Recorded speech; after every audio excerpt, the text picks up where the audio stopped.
And we are live for week 16, the second round of the fantasy football playoffs.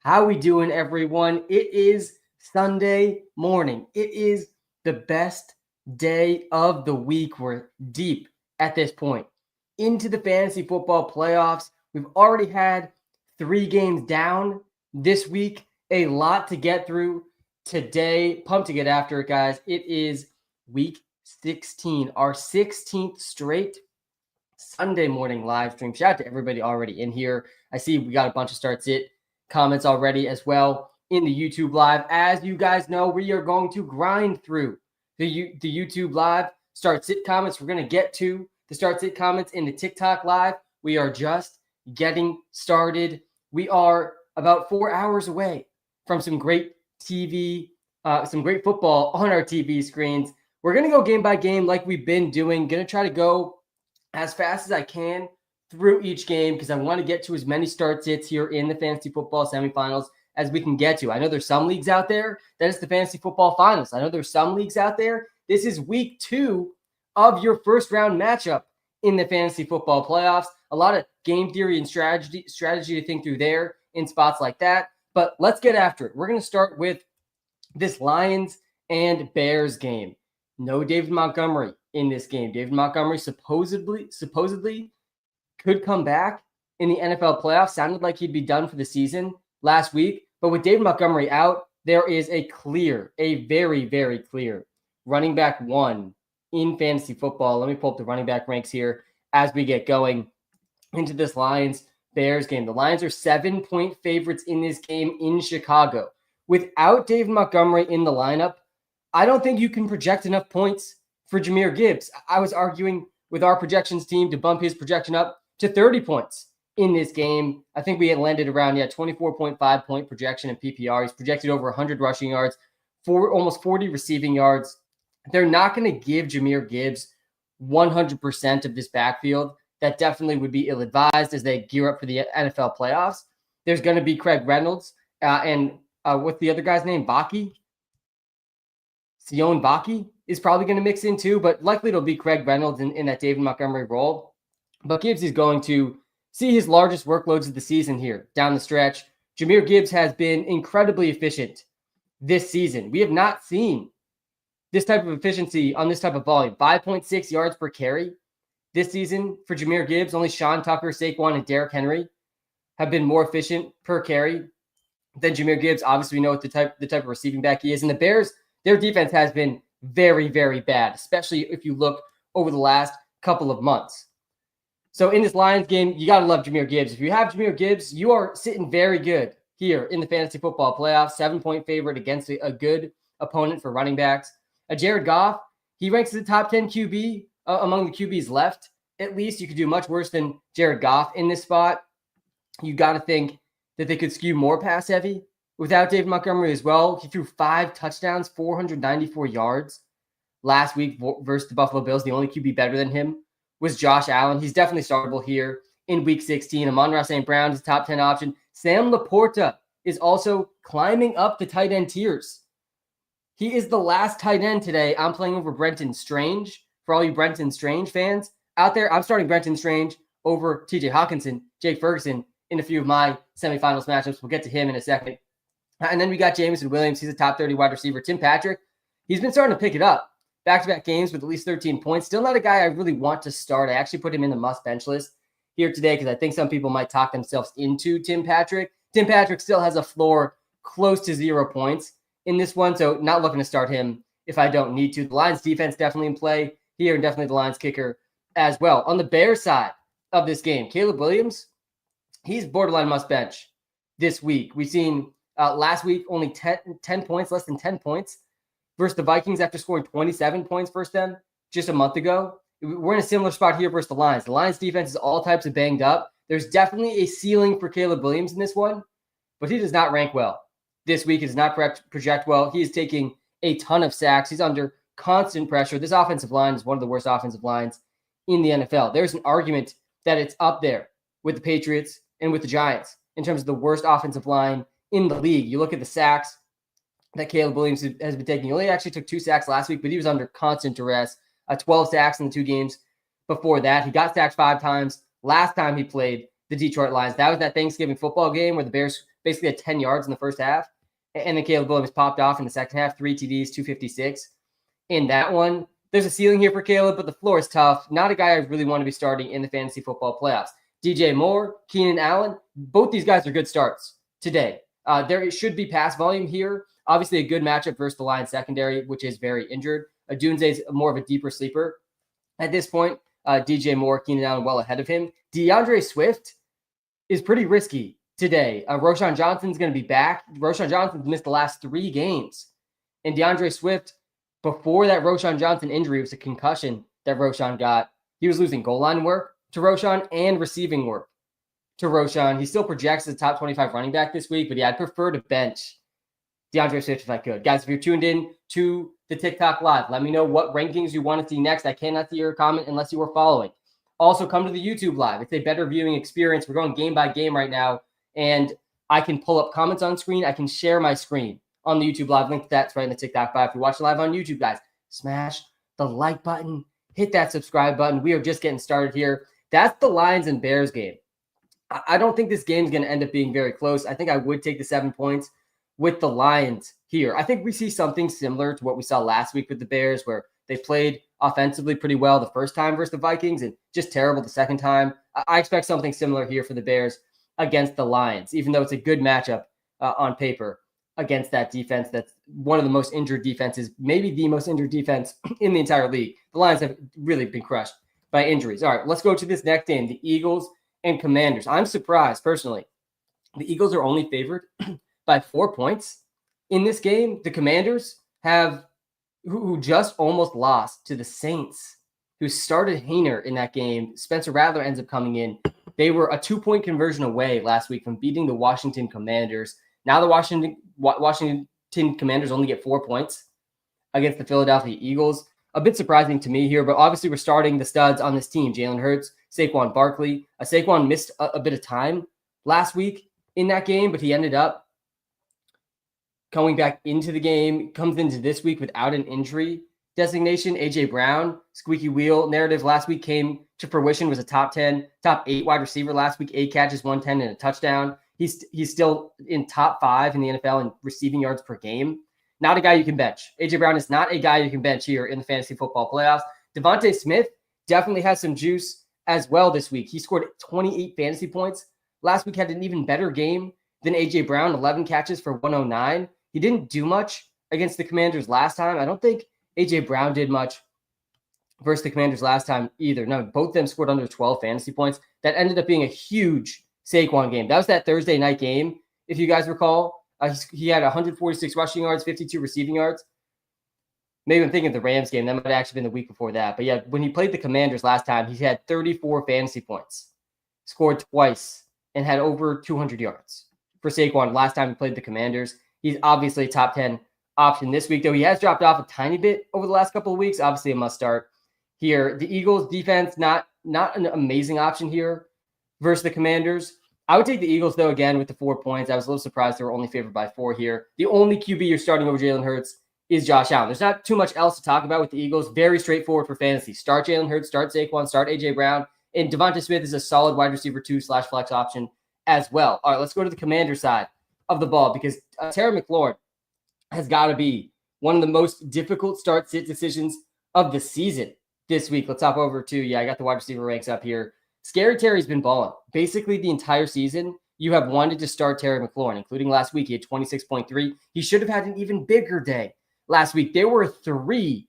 40-plus yard touchdowns dropped or just missed by Terry McLaurin last week, and he still had 2 TDs, 7 catches, 73 yards. Back-to-back games now where he had 73 receiving yards and 2 touchdowns. He's had at least 20 fantasy points in 3 straight games. But when you look at these game logs, guys, it's hard not to get very, very scared about this week for Terry McLaurin. His only bad game since week 2 came against this Philadelphia Eagles defense, where he almost put up a donut in that game. He had 1 catch for 10 yards, if my memory serves me right. That catch came in like the 4th quarter as well. Definitely was a second half catch. He was 0 catches, 0 yards in the first half of that game versus the Eagles. The Eagles ranked number 1 in fantasy points allowed to receivers this season. The Eagles secondary is no joke.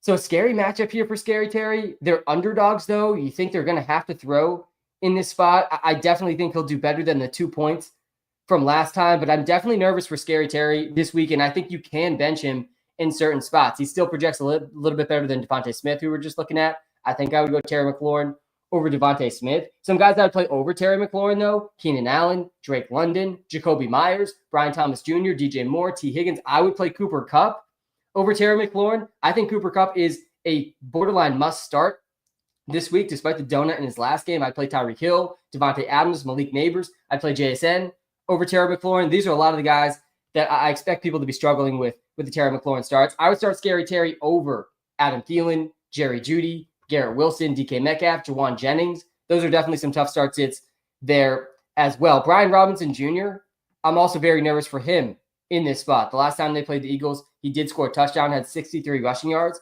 But last week was not great for Brian Robinson Jr. The role was great. He had 21 rushing attempts, 3 targets, caught all 3 of those, so 24 total touches last week for B-Rob. I'm clearly the lead back. He had a 75% snap share, a second highest snap share of the season. He's splitting time now with Chris Rodriguez and Jeremy McNichols.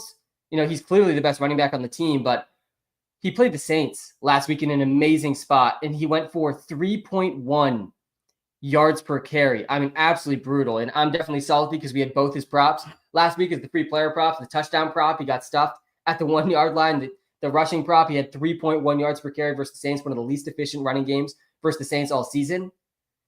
If he doesn't score, he's going under 15 points. And even if he scores, it's not like the receiving role is huge here.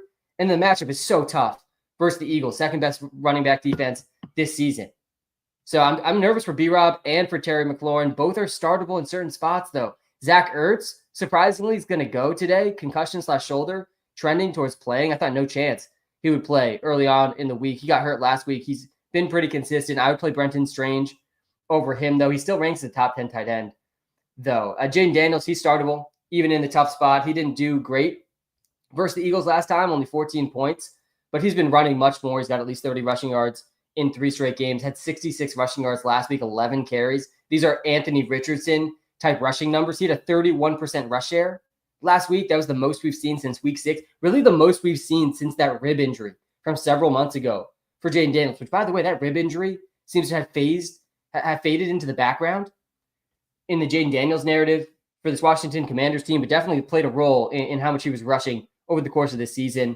But yeah, I'm still starting Jaden Daniels in a lot of different spots this week. Let's pull up the QB ranks here, actually, as we talk through Jaden Daniels. I got Jaden Daniels ahead of Sam Darnold, Jordan Love, Matthew Stafford. I would go Jared Goff over Jaden Daniels. They actually both project for 17.7 today in the Walter Picks app. I would go Anthony Richardson over Jaden Daniels. I do like A-Rich a decent amount today with how much he's been rushing and the matchup he has versus the matchup that Jaden Daniels has.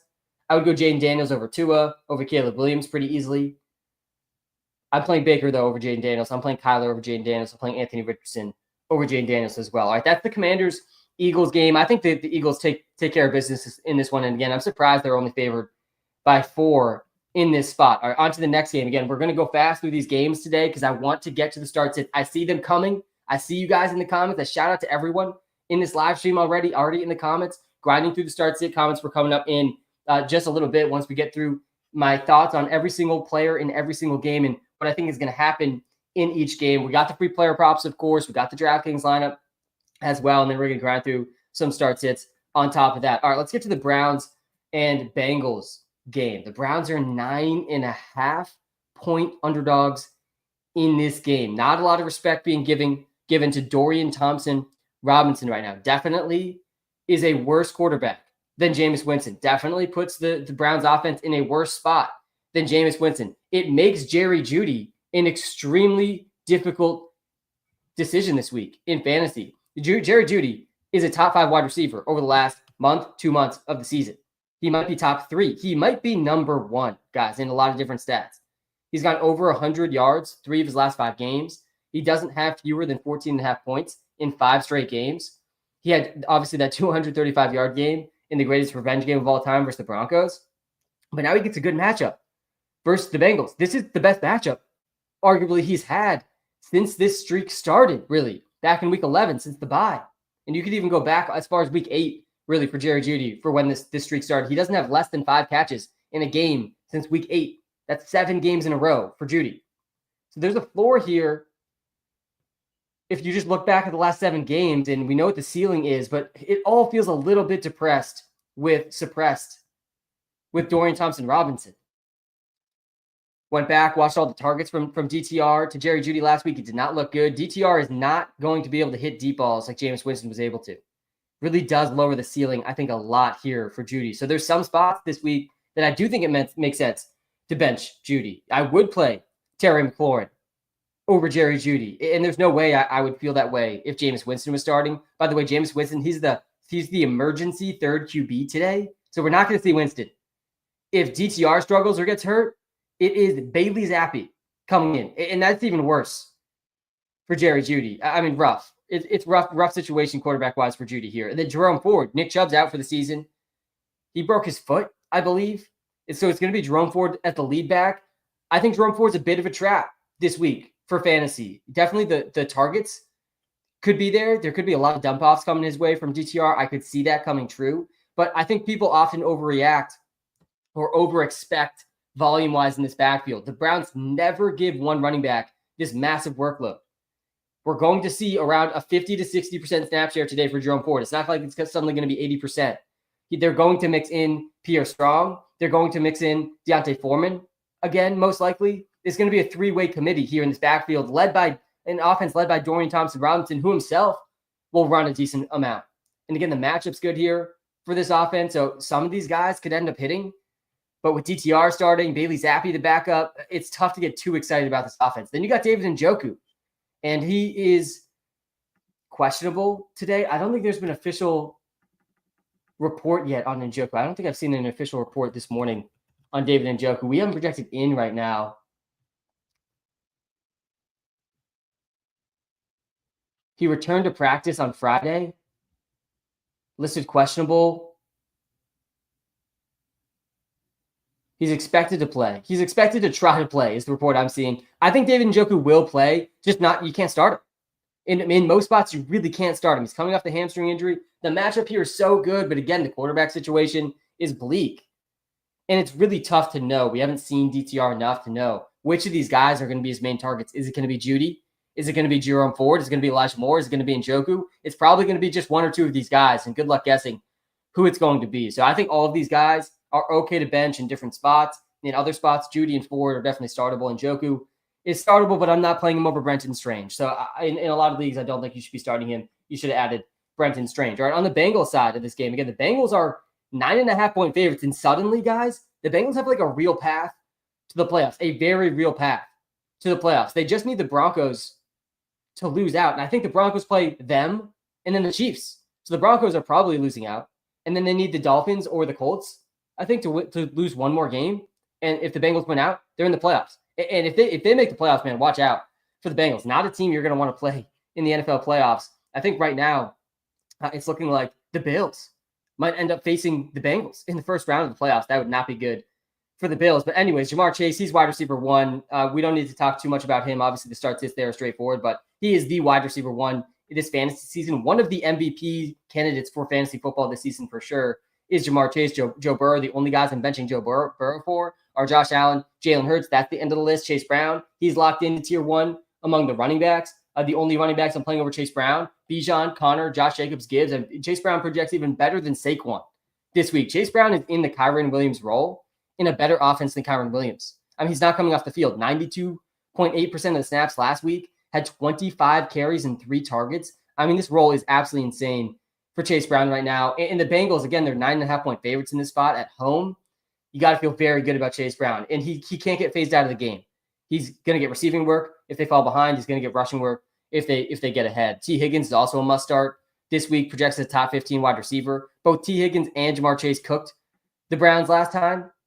Last time they played the Browns, week 7, T. Higgins had 18.2, 82 yards and a touchdown, and Jamar Chase, I think, did even better than that. I know, just a little bit worse, 17.6, 5 catches, 55 yards, and a touchdown. No defense is stopping this passing attack. Does not matter how good your defense really is. The Bengals are the second best defense for fantasy this week too, unless you got the Green Bay Packers against the Saints. It doesn't get much better than the Bengals versus DTR. And maybe the Falcons defense versus Drew Lock and the Giants is up there too. We're going to get to that game soon as well. But that's this game. I would probably take the Browns at plus 9.5. It feels like a lot of points. Almost all of these Bengals games have been close. As much as I just soured on the whole Browns offense, 9.5 points feels like a little bit too much, but does give some validity to my DTR concerns for Judy, Jerome Ford, and Njoku. All right, that's the Browns-Bengals game. On to the next game here, guys. We are just getting started. If you're watching live on YouTube, guys, smash the like button. We are 16 Sundays in. If you're watching live on TikTok, guys, hit the follow button. I cannot see your comment on TikTok unless you were following. I think I saw a Michael Penix question here. We're going to jump to that Giants game, actually. Let's start with the Falcons side of that Giants game because I do want to talk about Michael Penix. Michael Penix does not project well this week. There's not a lot of data to project Michael Penix, though. I actually think we are probably under-projecting Michael Penix in the Walter Picks app today. I'm pretty bullish in this moment on Michael Penix. I think Penix is going to be a good NFL quarterback, and he could be very good as soon as today. There's definitely a wide range of outcomes for Michael Penix. Let's talk through Michael Penix, though, for just a second, because this is going to be his first full start. And when I'm going through the NFL draft prospect process, I'm, by the way, really looking forward to this year's NFL draft. This past year's NFL draft was a ton of fun. I do not watch or follow college football super closely. So when we lead up to the NFL draft, I really get a fresh perspective on every single prospect that is untainted by someone who might follow college football closely. I go in and really just get to look at the data and understand from a initial point of view what to expect for all these guys. I also value draft capital a ton, and I think that points very positively for Michael Penix, who was a top 10 pick in the NFL draft despite the Falcons paying Kirk Cousins a boatload of money. The biggest con for Michael Penix coming out of the NFL draft, there was two big cons for him. And he reminded me a lot in a different way of Jaden Daniels, who, the biggest con for Jaden Daniels coming out of the draft was that he was going to get hurt. He takes big hits, he's going to get hurt. And I think that's a ridiculously good worst case scenario, a worst con. To me, every quarterback's going to take hits. Every quarterback has a chance to get hurt. That's why I was very, very high on Jaden Daniels this season. If that's your biggest con, I just think that's a bit ridiculous. And for Michael Penix, the biggest con for him was that he was on the older side. He played 6 years in college football, and that maybe he was elevated by the wide receivers that he played with. And all the wide receivers he played with got picked in the first two rounds. It was Jalen McMillan, it was Jalen Polk, and it was Rome Odunze. All three of those guys, they've had moments this season, Odunze and McMillan, especially of late with McMillan. Jalen Polk's done nothing. I think there's a real argument that Michael Penix elevated the talent of those three guys and led those three guys to get drafted maybe a little earlier than they should. Maybe it was actually Penix elevating those receivers rather than the other way around, like a lot of people thought around the NFL draft. And Penix finds himself in a pretty good situation here with the Falcons. The offensive line has been awful, but he's got talented players around him, Bijan, Drake London, Darnell Mooney. So yeah, I'm excited to see Penix. And I think he is playable on DraftKings and FanDuel as a value play, but definitely you're not starting him in the fantasy football playoffs. Guys, do not start Penix in the fantasy playoffs. As excited and bullish as I am on Penix, you can't start him until we see what we're dealing with, because there's a wide range of outcomes of pass volume here today. The Falcons have skewed extremely run heavy. They're playing the Giants today, so they're 10-point favorites at home versus the Giants. They might not need to throw a lot. There's definitely a world, though, where they actually throw more with Michael Penix, depending on how they feel about where he's at and how they want to run their offense through Penix. It could look different than it did with Kirk Cousins, who Kirk Cousins has had no mobility this season. They've had no faith in him over the last couple of months. So that's my thoughts on Michael Penix. I'm excited for him. This is definitely a good first game for him against the Giants, one of the worst defenses, one of the worst teams in the NFL. He should be able to get an easy W today. I don't think he's a start in the playoffs. I think he's an interesting value play on DraftKings, though. He's basically minimum priced. All right, Bijan, he's a must start, obviously. He's right up there in tier one of the running backs. I mean, there's a long top tier of running backs today. Jahmyr Gibbs, Josh Jacobs, James Conner, Bijan, Chase Brown, Saquon, Achane. All these guys are in tier one for me. Bijan has not missed in over a couple of months. I mean, the worst game he's had came in week 11, where he only had 10 points. But guys, Bijan has still not had a game under 10 fantasy points this season. Not a single game under 10 fantasy points. One of the highest floors in all of fantasy football. And now he gets the Giants, Commanders, Panthers to wrap up the season. I mean, he could easily finish as the number one running back over the next 3 weeks. Would not be shocking at all to see him score multiple times today. Would not be shocking at all to see the Falcons lean on their star running back in their rookie quarterback's first start. So we're starting Bijan with a ton of confidence. He finds his way into my DraftKings lineup today. That's Bijan Robinson. Drake London, Darnell Mooney, they're a bit riskier today for sure. With Michael Penix starting, similar to the DTR situation, it's hard to know exactly which of these receivers he's going to prefer. My money would definitely be on Drake London. I think Drake London's still a good start. I think Darnell Mooney is a pretty risky start, but definitely has some upside. He's coming off a 0-point game last week, despite playing 91% of the snaps, only had one target. They just did not have enough pass volume in that game to go around, though. And that could change with Penix. Drake London still found his way into the end zone, still scored 14 fantasy points. So we're starting Drake London. We're benching Darnell Mooney and the rest of these pass catchers if we can. And definitely starting the Falcons defense. I got the Falcons defense in basically all my fantasy leagues because I stacked up on all the defenses playing the Giants well ahead of the fantasy football playoffs. Then we got to just mention Kyle Pitts here, the ghost of Kyle Pitts. I mean, I think as I recap some of my takes and some of what I've learned this fantasy season, Kyle Pitts is going to be right at the forecenter of that. I was extremely high on Kyle Pitts this season, and he had his moments from week 5 to week 8, but we have not seen him go over 7 fantasy points in over a month. Now he actually had his best game in over a month. Last week he had 4 catches, 28 yards. He only played 40% of the snaps. I mean, this guy should be on the waiver wire in basically every single league at this point of the season. Really, really rough. But maybe there's a narrative out there that he finally has a good quarterback, like we thought heading into this season. I'm not going to go down that rabbit hole right now with Kyle Pitts, though. All right, let's talk about the Giants side of the ball because there's definitely some starts on the Giants side and mainly Malik Neighbors. I think he's an absolute must start in this game. The Falcons secondary has been torched this season. They are the 3rd worst defense for first wide receivers this season. We just saw what it looks like when Malik Neighbors plays a bottom 3 secondary in terms of fantasy points allowed. That was last week against the Ravens. I had no shot that Malik Neighbors could score a touchdown with Tommy DeVito starting at quarterback. He actually was 2 different quarterbacks throwing the ball last week. It's going to be Drew Lock. This week he had 10 catches for 82 yards. I've said this almost 4 or 5 straight Sunday mornings, but Malik Neighbors led the NFL in targets this season, guys. There's 3 weeks left, and he could get 1 target in each of these last 3 games, and he's still going to lead the NFL in targets. I mean, truly incredible stuff. We may never see this again for the next decade in terms of rookie wide receivers like this, leading the NFL in target share by this wide of a margin. I mean, it truly is incredible. It's the exact narrative we used about why it made sense to draft Malik Neighbors. I was the same narrative I used to draft Marvin Harrison Jr., but it was just so obvious that Neighbors was the better value when the narrative was the same. Both of those guys went into offenses that realistically they could lead the NFL in target share, but the narrative made even more sense for Neighbors because you looked at the rest of the offense and there was nobody, absolutely nobody. And it's still the case. Neighbors is definitely a high floor, high ceiling option here in week 16. All right, let's get to the rest of this Giants team quick. The Giants are likely going to get smashed in this game. I think I would take the Falcons at home here, -9.5. I feel better about the Falcons -9.5 versus the Giants than I do the Bengals -9.5 versus the Browns. But both those spreads do make a bunch of sense to me. Tyrone Tracy, really not a guy I think you want to be starting. He's expected to play through an ankle injury today, but he's been in and out of the doghouse all season. Only 4.5 points last week. He got vultured at the goal line by Devin Singletary. Singletary still mixing in. I don't want to start Tracy today. The Falcons ranked 10th best 2 versus running backs this season. Please don't start Wandale in the fantasy playoffs either. Drew Lock well off the radar. Really, it's just Neighbors is a start, and everyone else is a must bench here on the New York Giants football team. All right, let's get to this Rams-Jets game. There should be some serious points in this game. The Rams coming off an absolutely embarrassing Thursday Night Football win.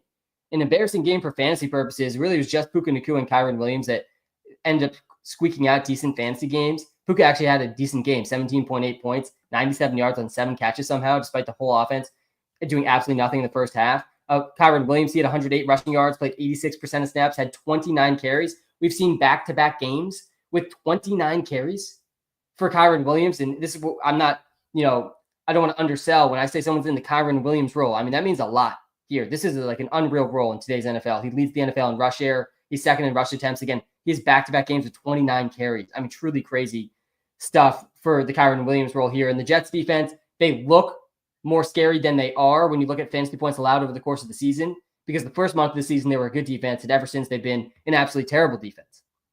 So not a defense to fear here, the New York Jets, for the receiving game or the running game.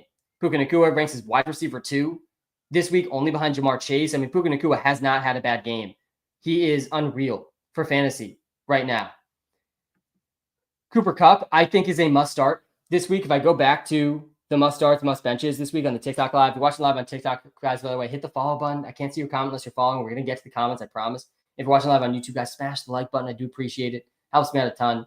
But Cooper Kupp is coming off a donut, and it's always scary to start guys coming off donuts. Again, 0 points in the last game for Cooper Kupp. He did still have 3 targets, 11% target share. That was his lowest target share by far of the season. There's no reason to expect another game with this type of target share. We're projecting a 29% target share for Cooper Kupp this week, which is just over his season average. Cooper Kupp is in a good matchup here versus the Jets. Their secondary has been absolutely crushed recently, and they've been actually doing even worse against slot receivers than against outside receivers. Sauce Gardner's been bad this season, but they've been bad in the slot too. We saw Jalen Waddle have one of his best games of the season just a few weeks back. Brian Thomas Jr. was in and out of the slot last week. He had 10 catches, 105, and 2 TDs. That looks good for Puka Nacua and Cooper Kupp. Josh Downs cooked the Jets for 20 fantasy points back in week 11. JSN, DK Metcalf did fine. We saw Marvin Harrison have a good game. Tank Dell, by the way, man, thoughts out to Tank Dell, who put up an amazing game yesterday, not last week, last game. He catches a long touchdown with that injury, man. You got to feel for Tank Dell with everything that he's gone through. Hopefully he's able to come back early in next fantasy season and get right. That's it, though, for the Rams. You're starting the top 3 guys here, Puka, Kyren, and Kupp. Matthew Stafford's definitely in play here as well, and the rest of the team has to be benched. Blake Corum never came to fruition, did not get the role or the chance we thought he might as the handcuff to Kyren. Really, we needed Kyren to miss time for Blake Corum to smash. That's the Rams side of this game. The Rams are 3-point favorites in New York today, and the Rams are fighting for the playoffs. Absolutely still fighting for the NFL playoffs. The Jets are obviously well out of it. Jets very incentivized to lose, but this Jets team is in a really unique situation. Wide receivers, I got you on the TikTok live. Hop to the wide receivers. We'll hop to the running backs here on the YouTube live. This Jets team is in a really unique situation for this time of the season. Really, I don't remember another situation like this to this extent and what it means for fantasy. This team's completely out, and it seems unlikely Aaron Rodgers is going to be back for the Jets, though it seems like the door is still cracked open a little bit for that to happen. But Devontae Adams may be retired. These might be the last 3 games of Devontae Adams' career. He hinted at it a bit in an interview a few weeks back. It's definitely not a guaranteed thing, but it's possible we're seeing the last 3 games of Devontae Adams' career here, the Hall of Fame career for Devontae Adams. It's also a situation where Aaron Rodgers has already said he doesn't want to end his career yet. So he's auditioning for his next team in these final 3 games. And this is like a real important audition. He might not be a starting quarterback in the NFL next season if he doesn't end the season strong. And then on top of that, he's incentivized to get his best friend, Devontae Adams, a good end of his career. There's so much pushing the ball to Devontae Adams right now and so much pushing Aaron Rodgers into some pretty pass-heavy game scripts.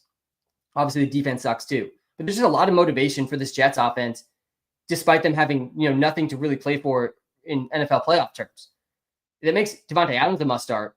It makes Aaron Rodgers a pretty good start too. The Rams secondary has been really bad this season. They shut down the 49ers last week on that Thursday night game, partially because of heavy rain in the first half. But otherwise, this Rams secondary has been one of the worst secondaries in the entire NFL this season. There's no reason to think that the Jets passing attack can't succeed today.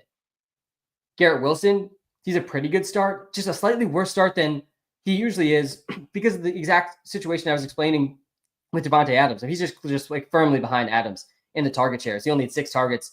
Garrett Wilson did last week. That was to Devontae Adams, who he had 9 catches on 12 targets, double the targets for Adams versus Garrett Wilson last game. Garrett Wilson did score. He's still a good start.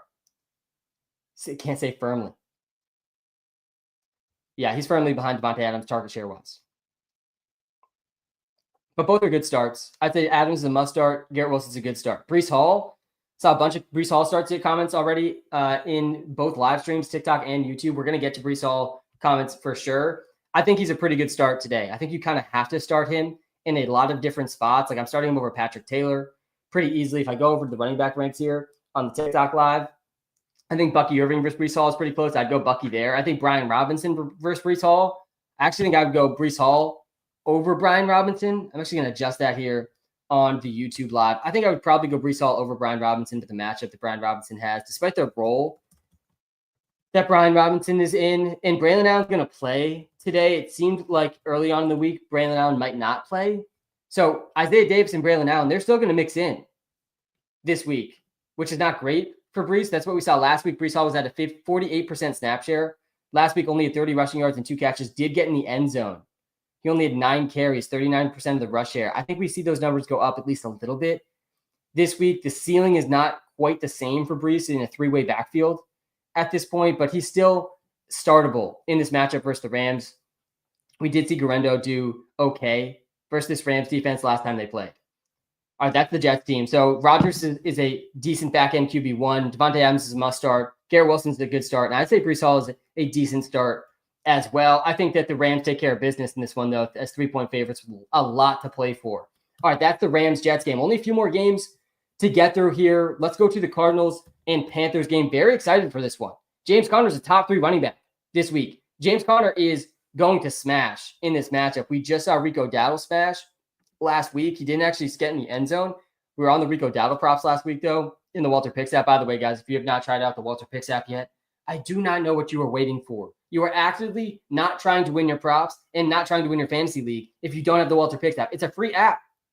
It comes with a completely free 7-day trial for all the premium features. The link is in the TikTok bio, in the YouTube description. The best way you can support me is checking it out. Use code SAM when you sign up too. But yeah, we were on the Rico Dowdle props in the Walter Picks app last week. He had 149 rushing yards last week. Saquon went for 124. Bucky Irving went for 152. 3 straight games versus the Panthers, we've seen a running back go for over 100 rushing yards.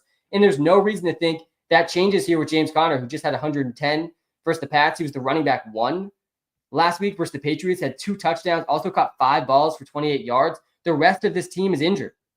In the backfield, Amari DiMercado is out. Trey Benson is out. Even DJ Dallas is questionable. I mean, James Conner's all by himself in this backfield. We're going to see some running back behind James Conner probably that hasn't played for the Cardinals all season today. DJ Dallas maybe will be the guy.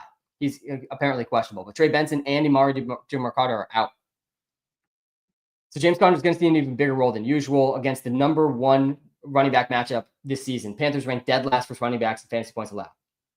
Trey McBride, we got a free player prop for him that I'll talk about later. Trey McBride is the number 1 tight end, I think, like by a decent margin today. The only guy somewhat close to him, if I pull up the tight end ranks here, is Brock Bowers. I actually have Brock Bowers also in tier 1 this week for the tight ends. But really, it's Trey McBride, like the clear number 1 tight end option. The only way Trey McBride doesn't end up smashing today is if the game doesn't end up being close. But the Cardinals, they're only 5-point favorites in this game. The Panthers have had close games over the last month. And the Cardinals really, for the most part, have too. Trey McBride has not had a bad game, guys, all season. All season. He didn't play in week 3. His last bad game came in he didn't play in week 4. His last bad game came in week 3. That was his only game under 8 fantasy points. I mean, you do not see this from tight ends. He's 3rd in fantasy points per game still this season, despite the insane floor, despite leading all tight ends in yards and catches, because Bowers and Kittle, they've scored touchdowns. But he leads all tight ends in receptions per game, in yards per game. He's averaging almost 7 catches and over 72 receiving yards per game. He's going to score, I think, this week. I think this is the week we finally see Trey McBride score. They tried to get him a touchdown inside the 1 last week with one of those little shovel passes. Clearly, it's on the Cardinals' radar. It's on Kyler's radar. It's on Trey McBride's radar at this point. I think Schefter tweeted out this morning he's going to set the NFL record for most catches or most yards without a touchdown in NFL history if he doesn't score today or score down the stretch here. So, yeah, I think McBride is an absolute smash in this spot and definitely not starting anyone over him. Seeing someone ask for running backs in the TikTok Live, I got you there. Hop over the running back ranks here again in the YouTube Live too, where James Conner is right at the top in the tier 1 list. James Conner projects better than Bijan, project better than Chase Brown and Saquon. I mean, that's the tier that Saquon, that James Conner's in today after being running back 1 last week. Then we got Marvin Harrison Jr. And every week we got Marvin Harrison Jr. start sits on this live. Every week they're very, very difficult. And it's no easier this week. He only had 2 catches for 32 yards last week versus the Pats. He still had 6 targets. He's still seeing consistent target share. He's over 16%, over 17% target share in his last 8 straight games. So there's going to be targets for Marv. He's definitely going to be out there a lot, over 77% of snaps in 4 straight games. That was actually down a bit last week compared to the previous weeks, but we've only seen him go over 9 fantasy points once in the last month. I mean, not a guy you need to start today. Absolutely not. There's a ceiling still here for Marv. I think at this point, Marvin Harrison Jr. is actually pretty underrated for fantasy and for NFL purposes as well. Like just an underrated receiver for how people feel about him right now versus his actual ceiling. Probably a guy I'll be drafting next season. But Marvin Harrison Jr., not a guy you need to start today at all. Cardinals defense is decent as well. That's pretty much it here for the Arizona Cardinals. We actually have DeMarcado projected in right now, but I don't know if that's confirmed or not. I don't know if he's confirmed in or out yet. Not a huge deal for James Conner either way. The big thing is also Trey Benson being out. He's confirmed out.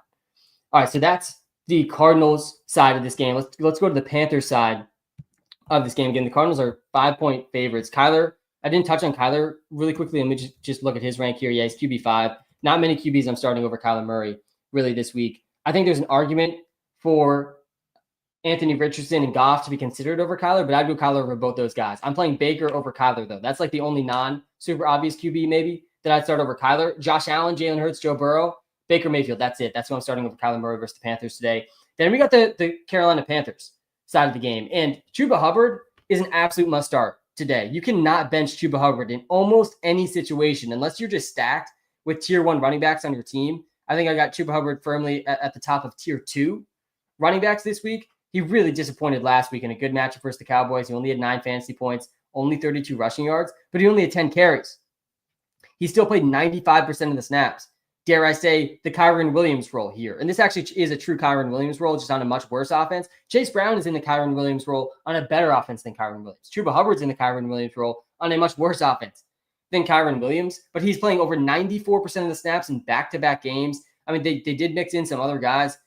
Rush share-wise, I think Bryce Young also had some carries last week. He only had a 63% rush share. That's not Kyren Williams-esque, but he's got 9 targets in his last 2 games, and he's the best offensive player really the Panthers have. Obviously, Jonathan Brooks is out for the season. Chuba Hubbard's just locked into one of the highest floors in all fantasy football with the role he has, and in a good matchup here versus the Cardinals as well. They rank bottom 10 versus running backs this season.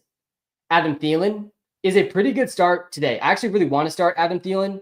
Jalen Coker came back last week, and I was a little nervous about Coker coming back for Adam Thielen. It ended up coming to fruition at least a little bit. He had 1 big catch, so a little bit of a misleading stat line here. He had 4 for 110 and a touchdown, scored 21 fantasy points. Jalen Coker was a top 12 wide receiver in fantasy last week, guys. But Adam Thielen still had 5 catches, 51 yards, still played 85% of the snaps, still had a 26% target share. I mean, by all accounts, this was a good outcome here for Thielen usage-wise, and this is a good spot for him versus the Cardinals as well. The Cardinals have been not great against slot wide receivers this season, and it ended up being Jalen Coker ended up really pushing David Moore off the field. But Xavier Legette's out for this game too. David Moore is also questionable, likely to play in this game, I think is the latest report.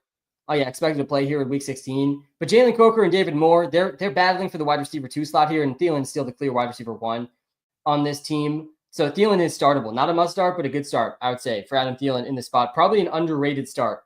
And he actually found his way in my DraftKings lineup too. I think his price on DraftKings is way too low. All right, let's get to the Titans-Colts game. Now, some really difficult start sits, I think, in this spot today as well. Again, I see the comments coming in on the TikTok Live. I see that Kyler question. We just talked about Kyler. We're going Baker over Kyler today. You guys do not bench Baker. We're going to get to that game soon.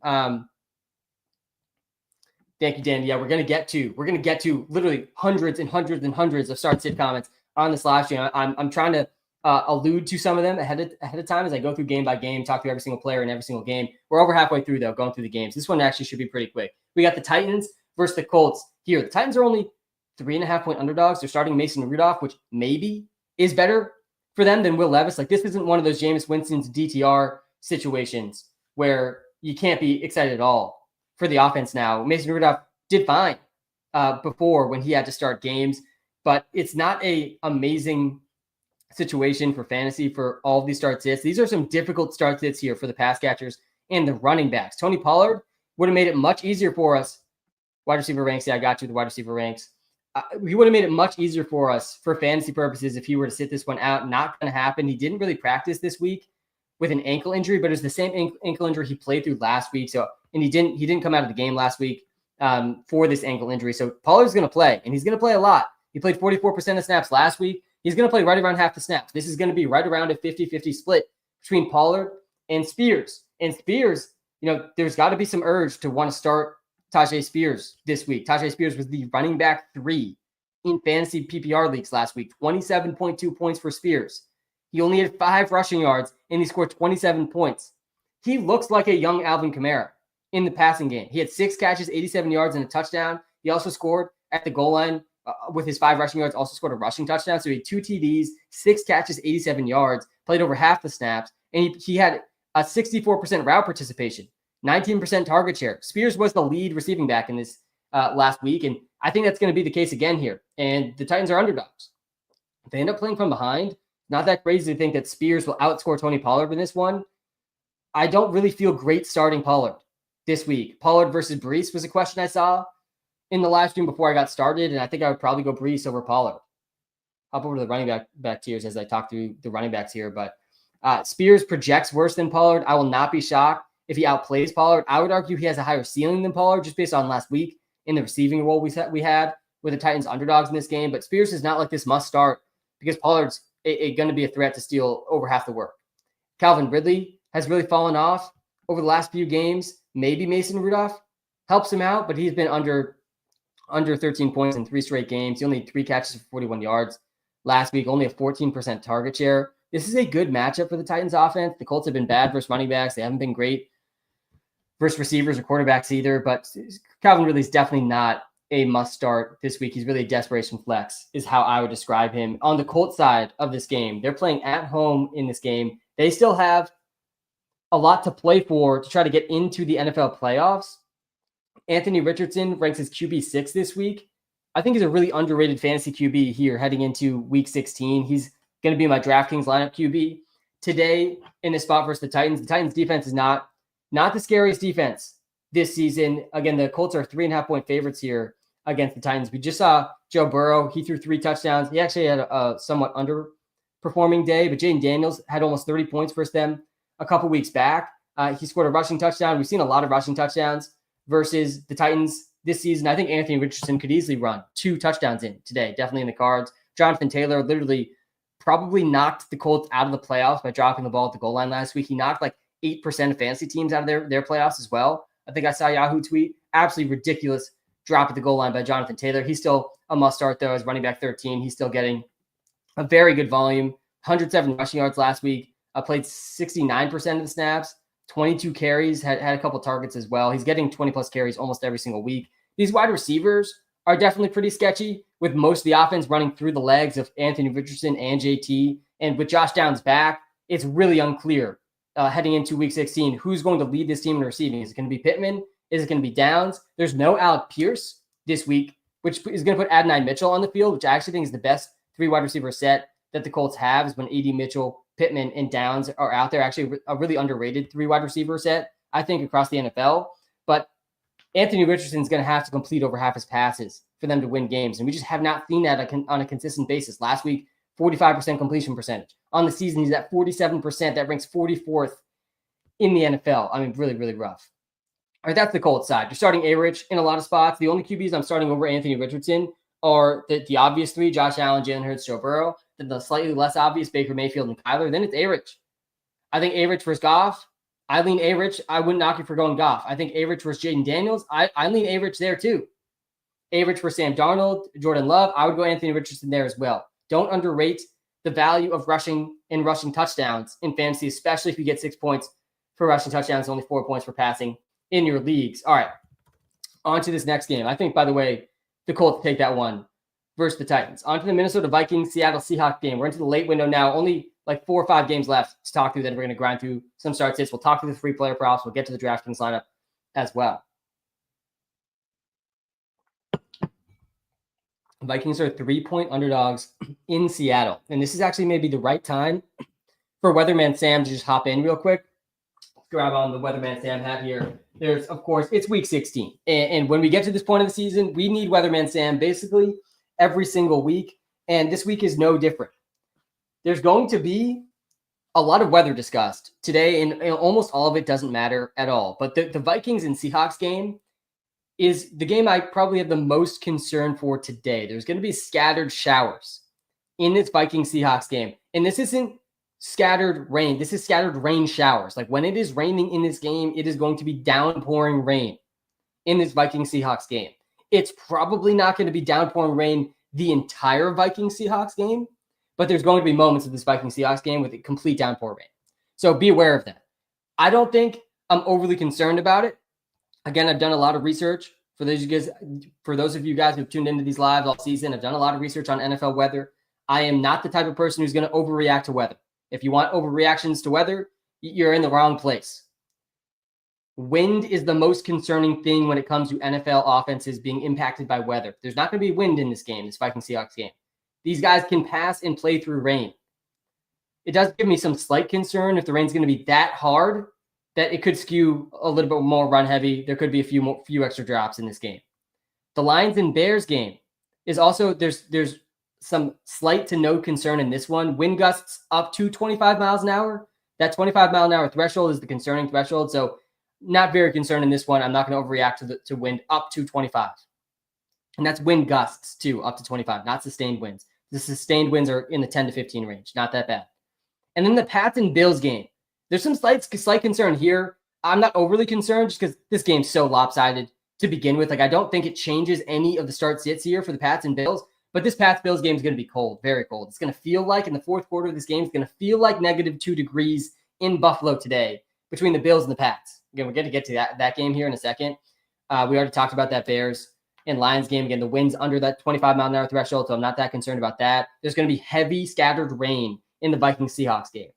All right, so let's talk about this Vikings-Seahawks game. I don't think it really changes too much of the start sits, but definitely don't want you guys being surprised when you see heavy rain in that game. Justin Jefferson, still top 5 wide receiver, definitely still starting him. Sam Darnold, still a top 10 QB option. There's a bunch of QBs I'm starting over Darnold, though. Let me hop back over to the QB ranks, and I think you might be able to snag one of these guys, or we might already have one of these guys. I'm playing Jaden Daniels, Jared Goff, Anthony Richardson, Kyler, and Baker over Sam Darnold.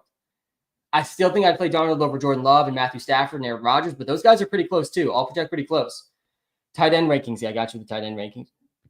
But let's actually talk through. I saw a bunch of TJ Hawkinson questions, and Hawk is definitely in play here, but I'm playing Brenton Strange over TJ Hawkinson. It feels gross.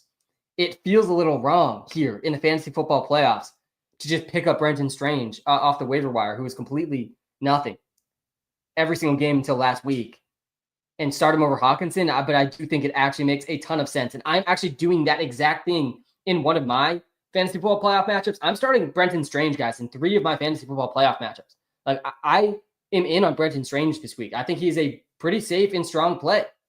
We're going to get to that Jags game here coming up momentarily, but yeah, I'm playing Strange over Hawkinson.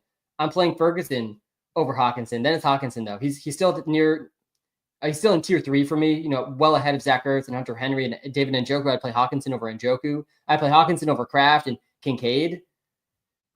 So that's with defense rankings. Yeah, I got you with defense rankings as well. All right, that's TJ Hawkinson, who he's been fine.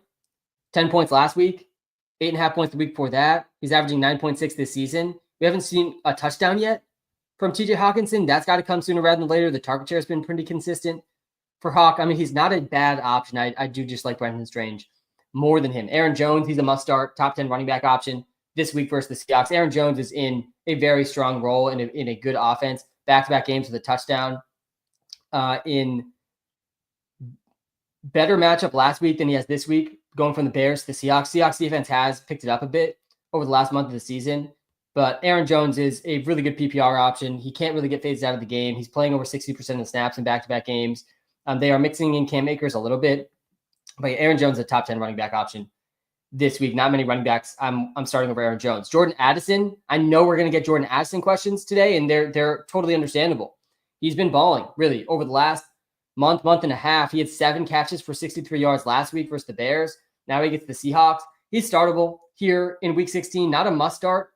Projects right outside the top 25 wide receivers. I don't have kicker rankings for you guys, but generally speaking, you can find the kicker rankings, though, in the Walter Picks app for free. Those are in that's a free app that I help build. Best way you can support me is downloading that. Use code SAM when you sign up. Link is in the TikTok bio in the YouTube description.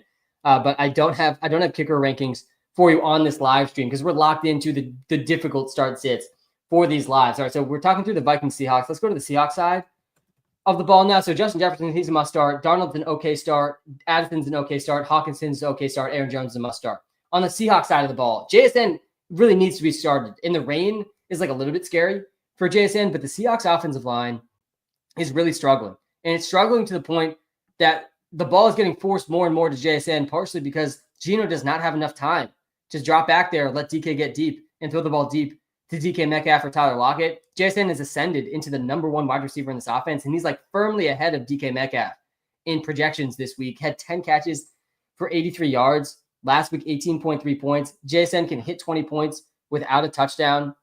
We've seen him come close to that or do that multiple times. And in the matchup here versus the Vikings have allowed the most fantasy points per game to wide receivers this season. This is a scary matchup for the Seahawks because the Vikings defensive line is elite. Their secondary has struggled when their defensive line doesn't get to the quarterback, but their defensive line is elite, and the Seahawks offensive line is really, really struggling.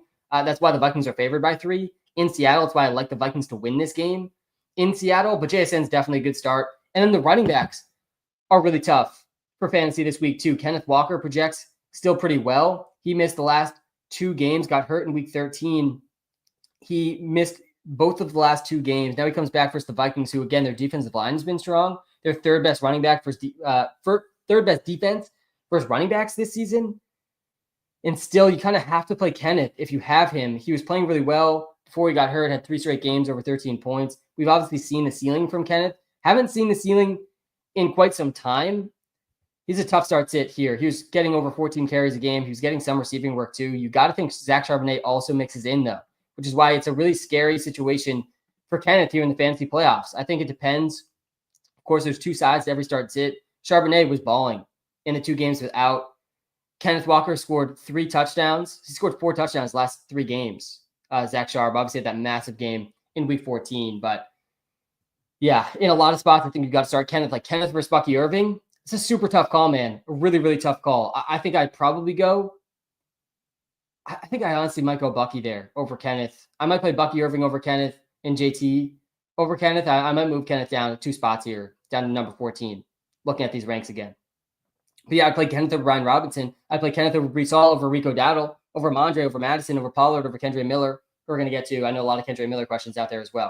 All right, that's that Vikings-Seahawks game. Let's talk about DK Metcalf quickly. He's very similar to Jordan Addison, I think, this week. Startable. DK Metcalf is absolutely startable, not a must bench by any means. The coaching staff also said after the game, the offensive coordinator, the offensive play caller, after the game last week said, we got to get DK Metcalf the ball more.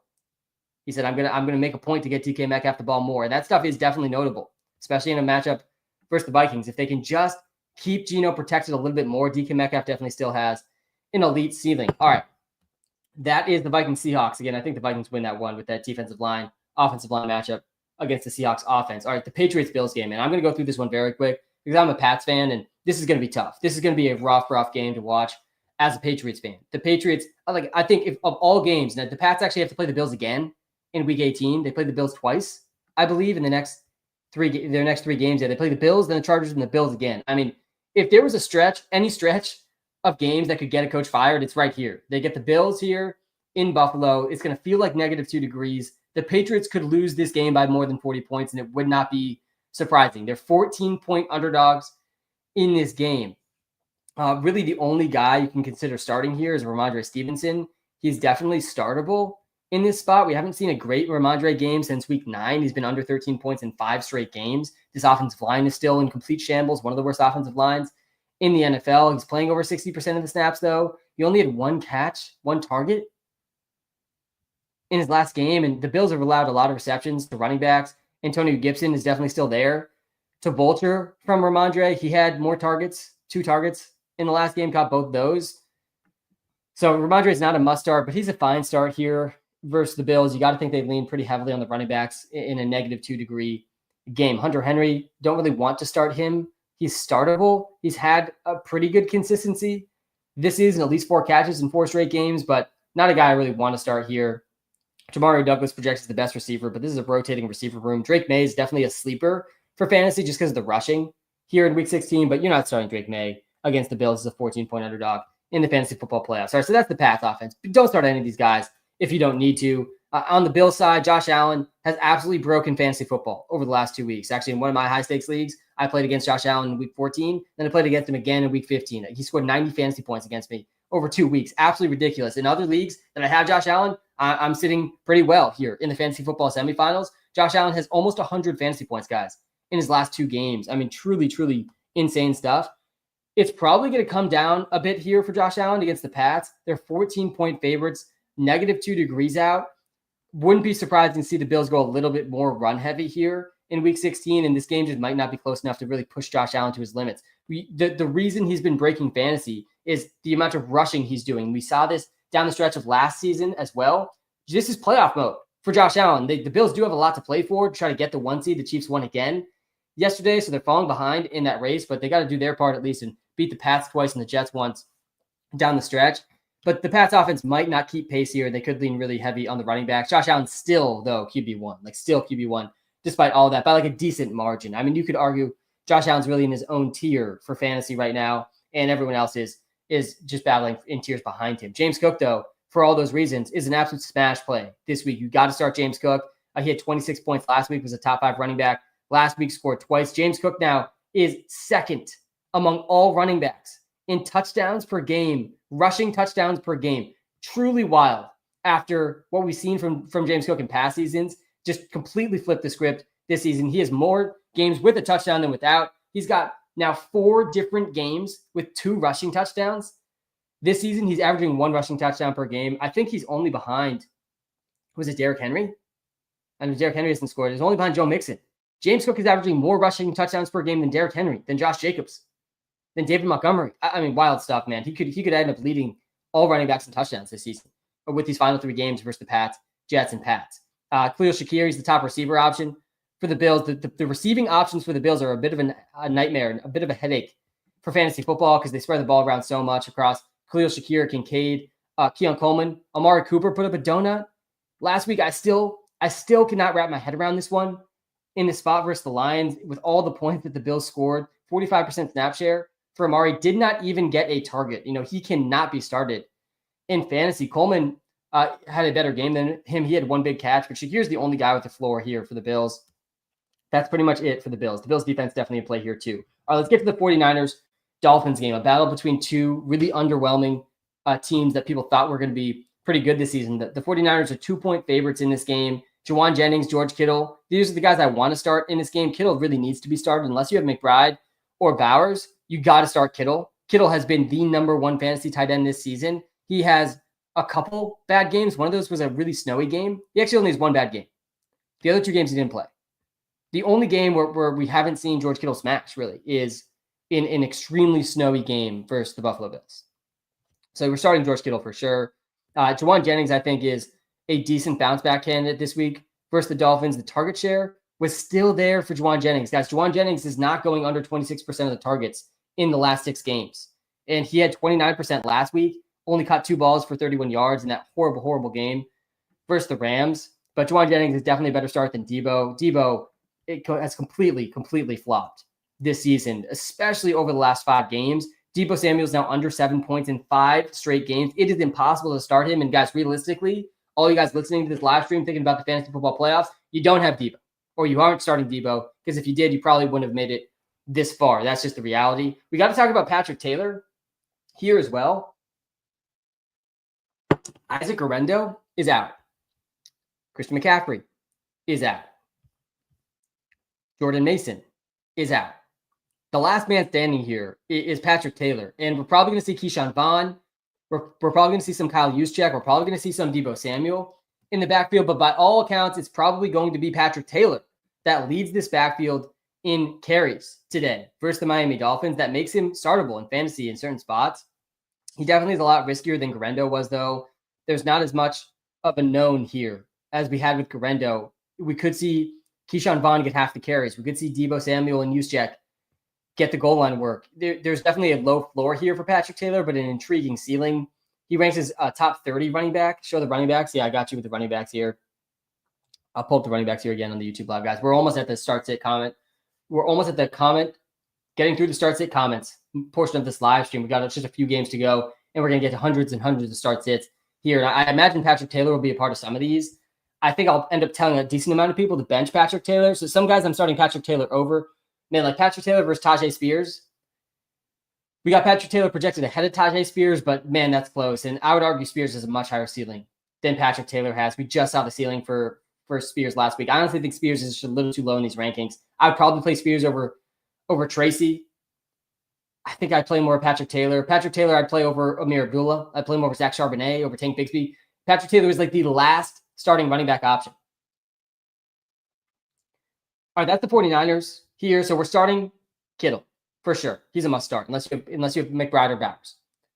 After that, I'm okay to start Juwan Jennings. I actually think he's a bit underrated heading into this spot. This week, the Dolphins have been good versus receivers, though, and you can't start Debo. You really can't start Purdy. Patrick Taylor is startable in desperation situations. Oh, Israel Abikanda, too. Didn't mention him. He's probably going to get some work in this backfield, too. I actually thought he was going to be a good running back. Out of college, he has not really ever had a chance. This could be a chance. And it's not a lock that Patrick Taylor gets significantly more carries than the rest of this backfield, which is why he's just a bit sketchy. The Dolphins side of this game, there's no Jalen Waddle this week, which really makes Tyreek Hill an absolute must start. And I know we're going to get Tyreek Hill questions today. I've already seen the Tyreek Hill questions a bit in the comments. I've seen a Patrick Taylor, Breece Hall comment. Yeah, you got to go Breece Hall. I think you got to go Breece Hall over Patrick Taylor. I would not overthink that one. And guys, we're in the fantasy football playoffs here. There's certain spots like I'm down to overthink. I'm down to overthink Brenton Strange over TJ Hawkinson. I think that actually makes a lot of sense. I don't think we're actually overthinking that. But Tyreek Hill versus, Terry McLaurin, Tyreek Hill versus Adam Thielen, Tyreek Hill versus Garrett Wilson, like these easily all Tyreek Hill. Tyreek Hill is coming off a bad game. Like the entire Dolphins offense is coming off a bad game. He had over 20 points, though, in the 2 games before that. And without Jalen Waddle, we're projecting him over 25% of the targets, which I don't think is unreasonable. I saw a question earlier, too, in our Discord. If you guys are subscribed to the Walter Picks app, by the way, you got to join the Discord. So much good convo happening in there. Someone's asking about Jonnu Smith versus Tyreek Hill. Like, come on, man. We got to go Tyreek Hill over Jonnu Smith. I know Jonnu Smith's been pretty consistent, but I think it's pretty easily Tyreek Hill in a spot like that as well. He's a number 11 receiver for us this week in the projections. Jonnu Smith, tight end 4, by the way. If you don't have McBride, Bowers, or Kittle, then you're going Jonnu. That's why it's like not even that crazy of a question to go Tyreek versus Jonnu. But yeah, in a PPR league, and we actually have Jonnu with a higher ceiling, but it's Tyreek, man. Tyreek absolutely has a higher ceiling than Jonnu Smith. The 49ers defense has been good versus wide receivers this season. 2 is not a good start this week with Waddle out and with the matchup here. And Achane is a must start. As bad as Achane's been in real football, like he's been so good in fantasy because the receiving role is he actually is now ahead of Alvin Kamara in receptions per game this season, just barely ahead of him. Devon Achane, 5 catches per game versus Kamara's 4.9. Truly incredible. He's been really inefficient on the ground. He's been under 4.5 yards per carry, Devon Achane, in 6 consecutive games, and we still haven't seen him go under 14 fantasy points because he catches so many passes. And with Waddle out, that's not going to change. And this is actually a pretty good matchup here too. James, we're going to get to the props here coming up momentarily. Several props I liked a lot. All right. That's the Dolphins side of this game. I do think the 49ers win this one, but Tyreek and Achane definitely must starts. And Jonnu's a must start too, unless you have McBride, Bowers, or Kittle. All right, let's get to the banger of a late window game. By the way, the late window today, we just talked through it. The Vikings-Seahawks game should be good. Then we got the Pats, 14-point underdogs versus the Bills in a negative 2-degree game. Then we got a meaningless 49ers-Dolphins game. And then we got the Jags versus the Raiders. That's the late window today. An absolute banger of a late window here. And none of those games are better bangers here than the Jaguars and the Raiders. This is what fantasy football is all about here. There's going to be some serious fantasy points, guys, scored in this Jaguars-Raiders game. The Jaguars coming to this game is 2.5-point underdogs. Mac and Cheese, Mac Jones leading the charge here. Brian Thomas Jr. is a must start at this point. I don't know how you possibly bench Brian Thomas Jr. It's just so clear that the Jaguars are making it a point to get their best offensive player of the ball as much as possible. He's gotten 3 straight games over 16.5 points. He's got 18 catches for almost 200 yards and 2 TDs in his last 2 games. He was the wide receiver 4 last week versus the Jets. Got 10 balls for 105 and 2 touchdowns in that game. He's over a 32% target share in back-to-back games. He now has, 36 targets in his last 3 games. I mean, the targets are just unreal right now for BTJ. You got to be starting Brian Thomas Jr. And then we got to get to Brenton Strange. I've already alluded to him several times over the course of the live stream. He was questionable earlier in the week with a shoulder injury, but he's going to be playing through it. It's actually the same shoulder injury CeeDee Lamb has been playing through, an AC joint sprain. But Brenton Strange, I mean, the writing's on the wall for why we need to be starting Brenton Strange. And he actually hasn't come out of nowhere. Evan Ingram missed a bunch of time earlier this season with the hamstring, and Brenton Strange went over 9 points 3 times in 4 games after that first Evan Ingram injury when he was playing substantial snaps. We've seen 4 games now where Brenton Strange has played at least 68% of the snaps this season. Sorry, 5 games. 5 games this season where Brenton Strange is going over 68% of the snaps. In 4 of those games, he had at least 9 fantasy points. He was a top 10 tight end in 4 of those games, 4 out of the 5. And last week, with Evan Ingram out, with Christian Kirk out, and in some of all those games outside of last week, Christian Kirk was still playing. Gabe Davis was still playing. Both those guys obviously out now. Suddenly, Brenton Strange is thrust into the number 2 receiving role for the Jags. It goes Brian Thomas Jr., and then it's Brenton Strange. And we saw it come to fruition last week, 28% target share, 12 targets. He caught 11 of those for 73 yards, did not score a touchdown, and still was the tight end 2 last week. I'll pull up the QB rankings, seeing some people ask for that. I'll go to the QB rankings here too. So Brenton Strange is a very good option this week. Like, the floor is there. Again, he's over 9 points in 4 of his 5 games that we've seen him play, like, actual snaps.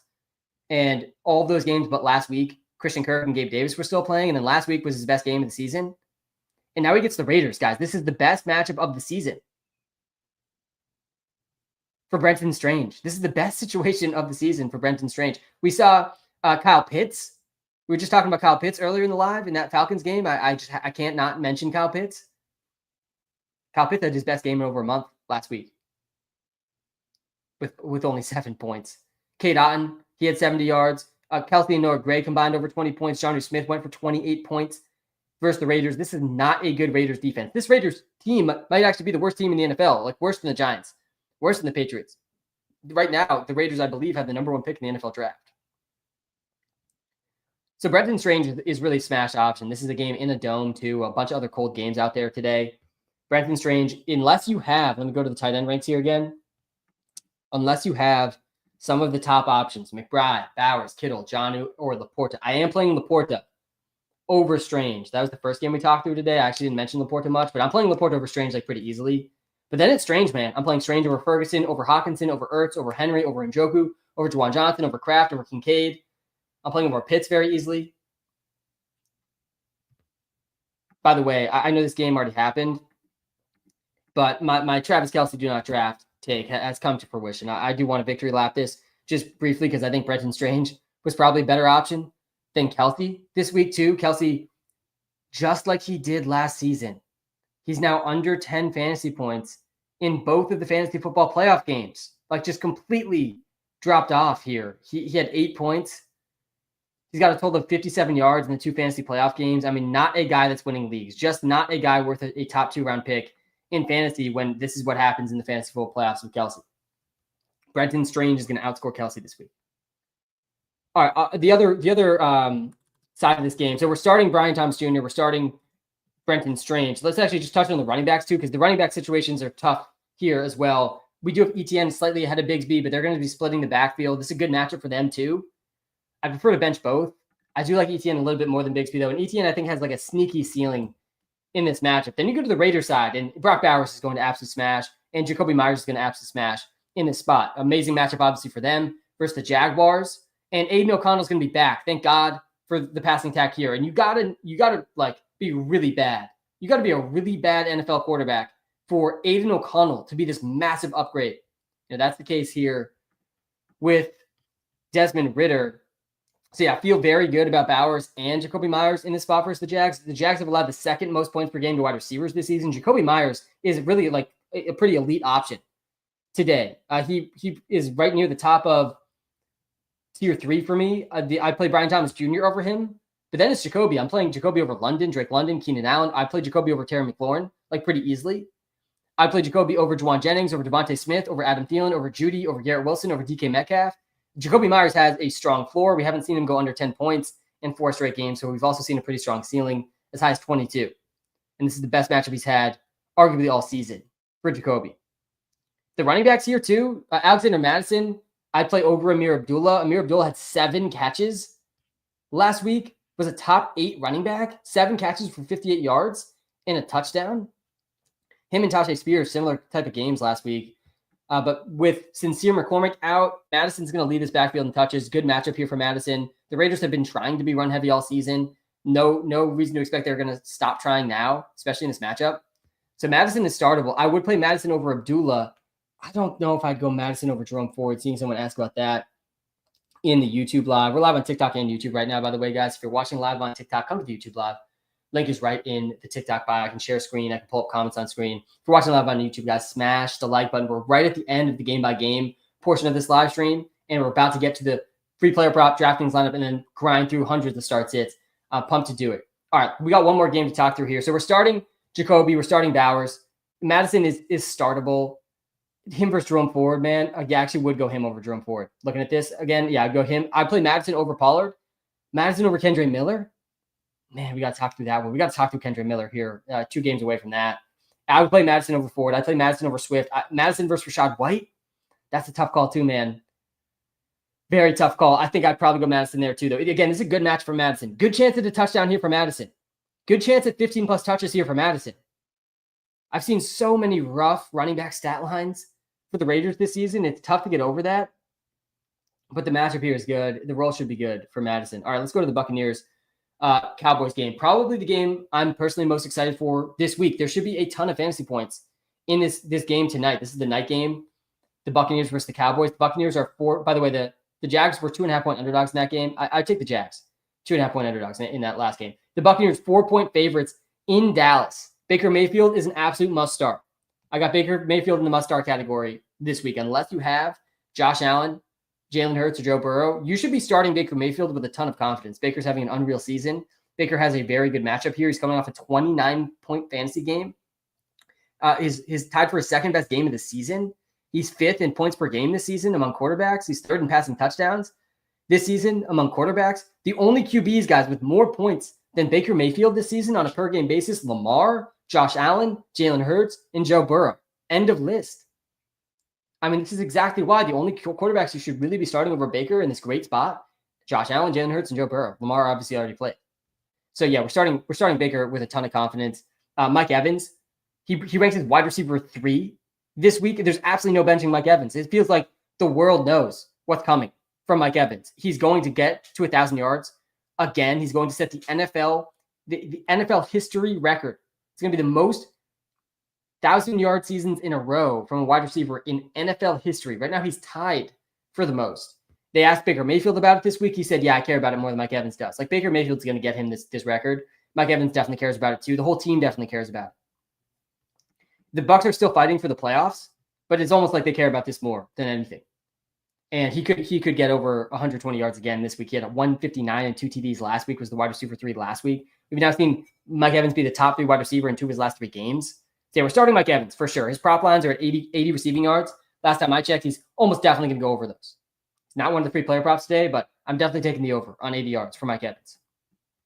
Bucky Irving is a very good start this week as well. Some difficult start sits, I think, with Bucky this week. Like, he's right around Jonathan Taylor, Kenneth Walker. I think I said earlier, I'd play Bucky over Kenneth. I think I'd probably play him over Jonathan Taylor too. Dealing with back injuries. He missed week 14, most of week 14, comes back week 15, gets 117 rushing yards.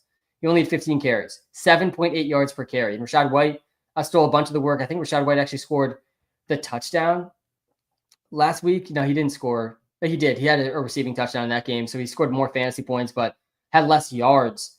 Played more snaps for Rashad White. Same amount of carries for Rashad White. Same amount of targets, I think, as well. This is about a 50-50, about as 50-50 of a backfield as it can get. Bucky Irving was kind of running away with the job, but with that back injury, he's back to pretty much even 50-50 split. I want to start Bucky Irving, and Rashad White's not a bad option either.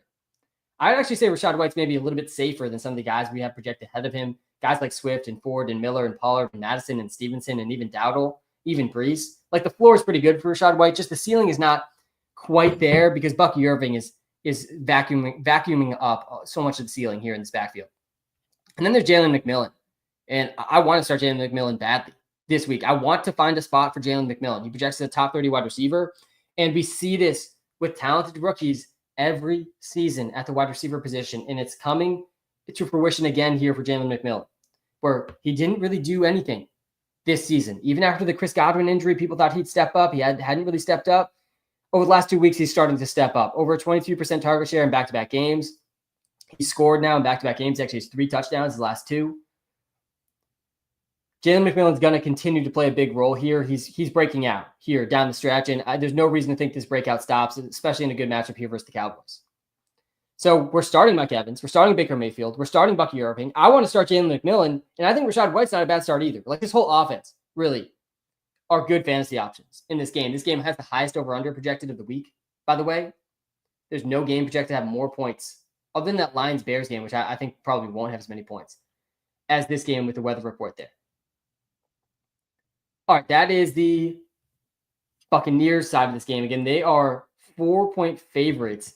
The Cowboys offense is going to have a lot of success here too, and CeeDee Lamb's going to absolutely smash. I think you need to be starting CeeDee Lamb. He's actually just behind Mike Evans in the projections, but he could easily be wide receiver 1. This is a very, very good matchup for CeeDee Lamb. The Bucs secondary is all types of banged up. They weren't even doing well before the injuries, and the injuries just keep mounting for the Buccaneers secondary. Rico Dowdle is in a workhorse role. All of a sudden, he needs to be started in most leagues. He's over 110 rushing yards in 3 straight games. He's had at least 18 carries in 4 straight games. He's playing over 69% of snaps in 3 straight games, over 14 points in 3 straight games. Like, you really do need to be starting Dowdle. Not a bad matchup here for Dowdle either. Pretty good floor for Dowdle. Everyone else really should be benched. Like, Jake Ferguson is interesting. He's been under 7 points, though, in back-to-back games. Easily starting Brenton Strange over him. I think I'd actually go Hawkinson over Ferguson. Looking at this, I'm going to adjust that on the YouTube live here. I think I would go Hawkinson over Ferguson. But I'd play Ferguson over Ertz. Coming off the injury, I'd play Ferguson over Hunter Henry. Carey or Brees? Yeah, I'm going Brees there. Can you show running back ranks? Yeah, I got you. Pull up the running back ranks here again in the YouTube live. All right, so this is the Cowboy side. It's really you have to start CeeDee Lamb. And Rico Dowdle is a good start, not a must start in all spots. Cooper Rush is definitely an interesting sleeper, but not a guy you're starting in the fantasy playoffs. Jake Ferguson is not really a tight end I feel amazing about. I definitely feel better about Brenton Strange. And one of these receivers, Brandon Cooks, Jalen Tolbert, these are good spots for them. One of them might be an interesting sleeper, but you can't trust any of them at this point. That's the Cowboys side of the game. I do think the Buccaneers win this one and win by more than 4 points, as they are firmly in the hunt for the NFL playoffs. All right, then there's only one more game to get to, and there's some very difficult start-sits on this Monday night game. It's going to be the last game of the week for all your fantasy matchups, and so many of us out there, myself included, battling through Kendre Miller start-sits. And I want to start this Kendre Miller analysis here actually at last season, because I think it's a good place to start. Kendre Miller did absolutely nothing last season until week 18.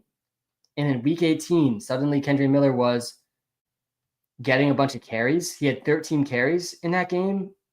It was the biggest workload he got of the season. He actually only played 36% of the snaps.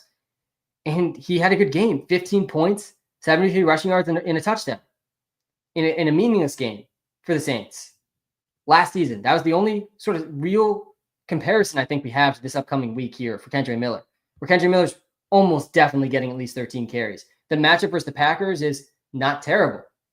They rank bottom 15 versus running backs this season. We just saw Zach Charbonnet score against them. The week before that, obviously, Gibbs and Monty smashed like they do against everyone. Devon Achane, he had 8 catches. The Dolphins actually had 12 catches for the running backs in that game versus the Packers. Kendre Miller is a good receiving back. Kendre Miller is the best receiving back the Saints have. There's no Alvin Kamara this week. This is why we're talking about Kendre Miller. There's no Alvin Kamara this week. Kendre Miller's going to get catches in this game. There's no Alvin Kamara. There's no Derek Carr. There's no Chris Olave. There's no Rashid Shaheed. There's no Taysom Hill. That is the 5 best offensive players that the Saints had this season. They are all out. Kendre Miller is the best offensive player on the team that's left. He is. He definitely is. And he's almost definitely getting at least 15 touches in this game. It's going to be absolutely tilting to watch them give the ball to Jamal Williams, who has been completely washed for years. Love Jamal off the field. But on the field, Jamal Williams has been inefficient for literally 3 straight years now. He had that one season with the Lions where he scored a bunch of rushing touchdowns behind a good offensive line. But we have not seen any efficiency from Jamal Williams. He's definitely not a capable receiving back. So I get it. I get wanting to play Kendre Miller in this game. I should have said at the top of this, the Saints are 14-point underdogs in this game. And this is the real concern with Kendre Miller. That last game we looked at from last season, at least they had a real quarterback playing in that game. Spencer Rattler is going to start here. The Saints might not score any points. And if the Saints don't score points, if Kendre Miller has no shot at a touchdown, it's tough to get too excited about him. But yeah, there's going to be spots where it makes sense to start Kendre Miller. I would start Kendre Miller over Jerome Ford. I start him over DeAndre Swift. I don't think it's crazy to start him over Rashad White. That one's pretty close. I'd start Kendrick Miller over Tracy, over Etienne, over Patrick Taylor. I think starting him over Spears makes sense. I think Spears does have an intriguing ceiling, but Kendrick Miller's floor is definitely better. I don't think Spears gets to 15 plus touches. Kendrick Miller probably does. So that's the Kendrick Miller stuff. And everyone else in this offense, you got to bench. No Marcus Valdes-Scantling questions today, please. We do got the revenge game here for Scantling. Scantling hasn't practiced this week. Scantling might be out this week. He's questionable on Monday night. He's the next best offensive player the Saints have. I mean, this is such a ravaged offense. Just ridiculous what the Saints have to try it out there with. Dante Pettis might be the leading receiver in this game. Don't start Juwan Johnson either. He projects as a top 12 tight end because he's probably the best receiver they have left. Not a guy I really want to start, though. On the Packers side of the ball, please start Josh Jacobs. Top 2 running back option this week. Definitely could make an argument. He should be right up there in the same tier as Jahmyr Gibbs. This team wants to run the ball, and that is my fear for the rest of this offense on Monday night. The Packers are 14-point favorites. We saw last week. We've seen all season, really. They want this to be a run-first team, and they're having success being a run-first team. And they're 14-point favorites. When they're up 14 points in the first quarter, like how much pass volume can we really expect here for this offense? I don't think very much. I'm pretty terrified to start Jordan Love in fantasy. We haven't seen Jordan Love go over 20 points in over a month. We've seen Jordan Love go over 20 fantasy points once since week 6. Like, there's just not a real ceiling for Jordan Love in this game with the Packers 14-point favorites. This game's not going to be close. The pass volume is not going to be there for the Packers. They've been under 30 pass attempts in 5 straight games. And they could be under 20 pass attempts in this game. It wouldn't be that crazy. Like, they can probably beat the Saints by 21 points without throwing the ball. And obviously, it's not going to be that extreme. But, man, I mean, he's going to have to throw 3+ touchdowns in this game to have a chance at over 20 points with the pass volume and no rushing volume for Jordan Love. And that makes me absolutely terrified for all the receivers. Like, I think all of these receivers are probably benches. I actually don't hate Christian Watson this week because last game versus the Saints, we did just see Terry McLaurin absolutely smash. And Terry McLaurin almost had 3 other long touchdowns in that game. And that's the exact type of role Christian Watson's going to be playing. I think he's an interesting sleeper with upside, but all 3 of these guys, Christian Watson, Jaden Reed, Romeo Doubs, even Tucker Kraft, like there's just not enough pass volume to go around here, not enough concentration of the targets to go around here that any of these guys can really be trusted. I really prefer to bench all these receivers. Christian Watson, I think, has an intriguing ceiling. All 3 of these guys, like in theory, have an intriguing ceiling. Doubs, he scored twice last week. He's playing the most snaps of the group, but I don't think you can start Doubs. So it's just start Josh Jacobs and bench everyone else, basically, on this Packers offense to play it safe there. All right, that's every game. We just went through every single player in every single game. We're still just getting started here. We are going to talk through the DraftKings lineup since I know, Jarrett, you were asking for it earlier. We're going to get to the free player props as well. So the DK lineup today. I'm going with Anthony Richardson stacked with Adonai Mitchell. Let me talk through that for a second. We got Anthony Richardson ranked as QB6. He's priced as like QB12. The pricing just doesn't make that much sense for me with A-Rich, with how much he's rushing, the ceiling that gives him in fantasy. He could score 2 rushing touchdowns in this game for sure. And if he does, he's going to get close to 30 fantasy points.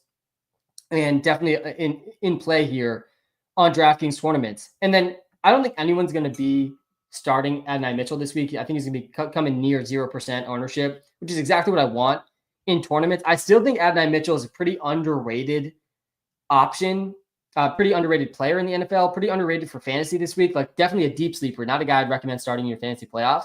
But in tournaments, Adonai Mitchell, his target per route run rate's been pretty strong. He's getting targeted on almost a third of his routes this season. He just hasn't run that many routes.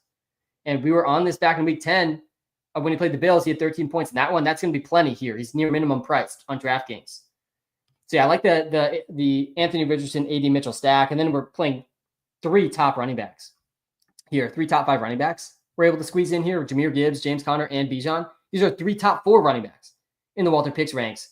Gibbs is a lock to smash. I think he's going to go over 30 fantasy points today. James Conner is also has an insane floor versus the Panthers with all the other running backs injured and the matchup there. And then Bijan, with a rookie quarterback starting, he gets the Giants. I mean, these 3 running backs could easily combine for 6+ touchdowns.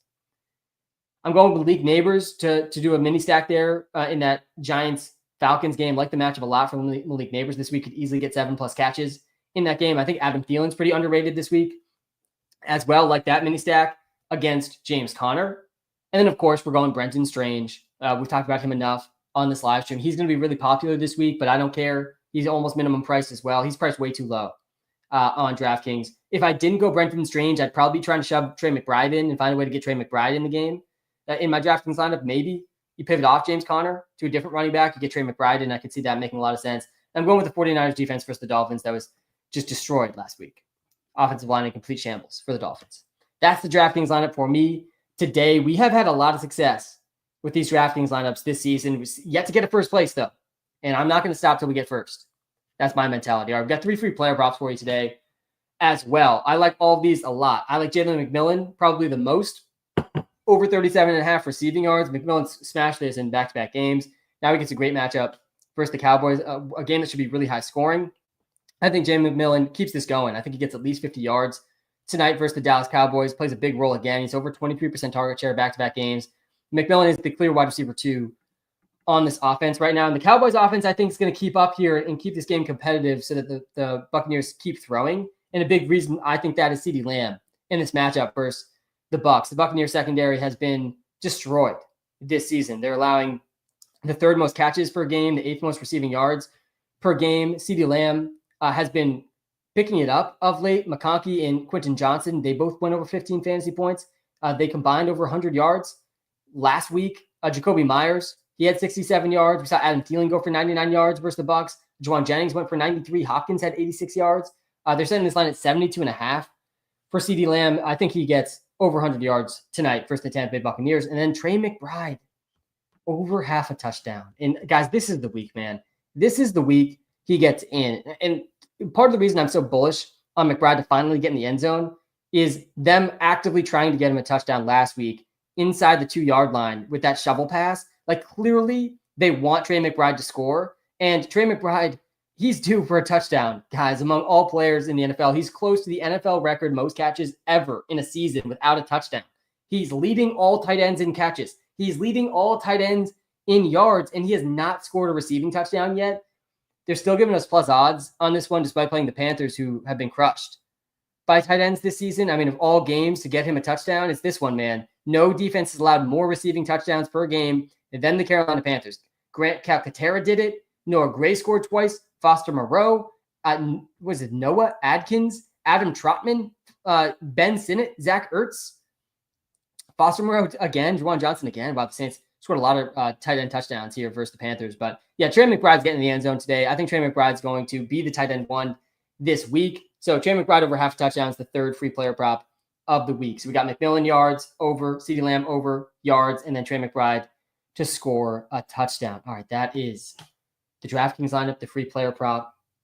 Let's get to the start sits here. Let me catch up on some coffee here. Let's look through some of these start sits. I think we're going to do what we've been doing the past few weeks before. I don't think I did this last week, but we're going to start with the quarterbacks. Quarterback starts. We're going to go quarterbacks, tight ends. Then we'll talk through the running backs, wide receivers, and flexes next. So if you have a quarterback start sit, send it in the comments. Kamara and picked up Kendra. Thoughts on Kendra or Dowdle? I think you got to go Dowdle. I think you got to go Dowdle over Kendra. Yeah, I like Kendra Miller. Volume-wise, the matchup isn't fine, but the Saints are going to struggle to score in this game. Kendra Miller should get at least 15 touches, but Dowdle should too. I mean, Dowdle's been in a good role. Dowdle has a good matchup also. Dowdle has a real offense. So, yeah, I think I would go Dowdle. All right, if you guys have QB start sits, send them in the chat. Send them in the chat. If you got QB start sits, send them in the chat. Facing the Josh Allen owner, not a good spot to be. But of all the weeks, like this week feels like we might not see as crazy of a Josh Allen game because the Pats just might not be able to keep up. It could be a really run-heavy game. That game's going to feel like -2 degrees as well. Tyreek, Jennings, Shakir, Dowdle, Marvin Harrison Jr., McMillan, Pollard, Jonnu, J-Mo. Thanks in advance. Yes, you got to start Tyreek here for sure. I think you probably start Jennings also, and then it's McMillan or Dowdle. I'd play McMillan and Dowdle, I think, over Marvin Harrison Jr. You probably go Dowdle. You probably go Tyreek, Jennings, and Dowdle. Would you stream Cooper Rush or Jared Goff? Yeah, you got to go Goff. Got to go Goff. And Cooper Rush is in play. I actually don't hate him as a sleeper, but he doesn't project well. He's not like actually good as an NFL quarterback. Rodgers or Daniels? Oh, man. Yeah, it's close. We got Daniels ahead of Rodgers, though. I would go Daniels over Rodgers with the rushing. Guys, if you're just tuning into the TikTok live, guys, smash the follow button. I cannot see your comments if you aren't following. We're in the start segment of this live stream. If you're watching live on YouTube, smash the like button. Smash the like button. Does help me out a ton. Go Buckeyes. Do you think Ertz or Strange at tight end this week? Yeah, it's got to be Strange. Absolutely has to be Strange. Stafford or Rodgers? We're going to get to more Strange start sits, I'm sure. QB start sits. I'm going to prioritize this QB start sits over just the next few minutes. Stafford versus Rodgers. Yeah, man, this is two guys going against each other here. I do lean Stafford over Rodgers just slightly. I would argue, let's actually do this comparison quick on the YouTube live. If you're watching live on TikTok, we're also live on YouTube. It's actually it's a better viewing experience. Nothing wrong with watching on TikTok also. But on YouTube, I can share screen. Like we're about to look at the Stafford Rodgers comparison here on the YouTube live screen. Link to that's in the TikTok bio if you want to watch on YouTube. But yeah, well, I was actually thinking about this like in the opposite way, that maybe Rodgers has a higher ceiling. Stafford has a higher floor. Walter's showing us Stafford actually has a higher ceiling. Rodgers has the safer floor. Rodgers auditioning for his next team. Maybe it's the Jets. Maybe it's someone else. Rodgers had 30 fantasy points last week. The Rams secondary has been bad all season, but they played pretty well in their last game, or at least the 49ers struggled. Stafford did awful last game, but yeah, he's had a more consistent floor than Rodgers. Man, this is a tough call. Very tough call, but yeah, I think I'd lean Stafford just slightly over Rodgers. Really similar options for sure. Jaden or A-Rich? Yeah, I'm going Anthony Richardson. I'm going Anthony Richardson over Drake May. I'm playing Daniels over Rodgers and Stafford. I'm playing Kyler over Jared Goff. I do really like Anthony Richardson this week.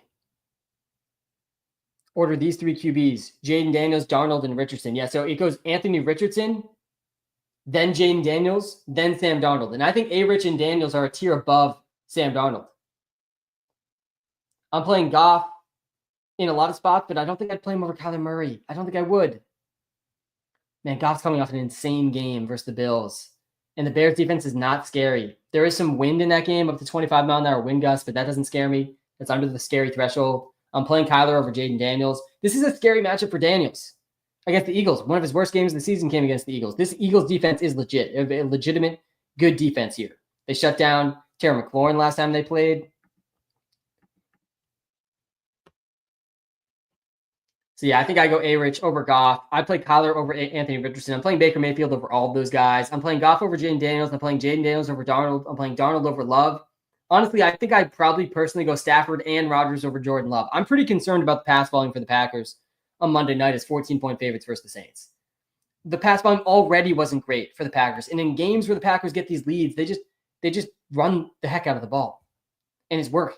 And there's no reason to think it's not going to work versus the Saints.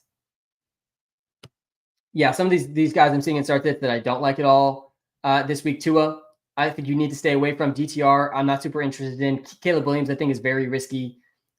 Michael Penix, I'm actually excited about. We talked about him a bunch when we talked about the Saints, but don't think he's a guy you can really trust in fantasy without seeing him in one full start. Rodgers or Caleb Williams? Yeah, it's Rodgers, man. It's got to be Rodgers. I'm facing Devontae Adams, which makes me worried about Rodgers. Yeah, it's not a bad defensive play, though, to play Rodgers in a spot like that. I'm playing Kyler over Darnold, yeah, for sure. Tyreek Hill is going to play today, yeah. He's already, I think, confirmed in, or more or less confirmed in. Oh, man. Seeing this report here from Rappaport. Zach Charbonnet is a captain and, quote, will be announced as a starter. Man, I think we got to bump Kenneth Walker down the ranks here. It's going to be like an even split here for Kenneth and Sharp. Sharp's probably the better receiving back. Tough matchup versus the Vikings. Kenneth is scary, man.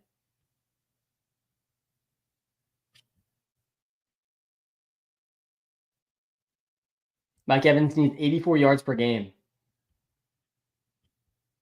to get to 1,000 this season. All right, that's the QB start sits. Let's get to the tight ends quick. We'll talk to the tight ends, and then we'll prioritize the flex, running backs and receivers rest of the way.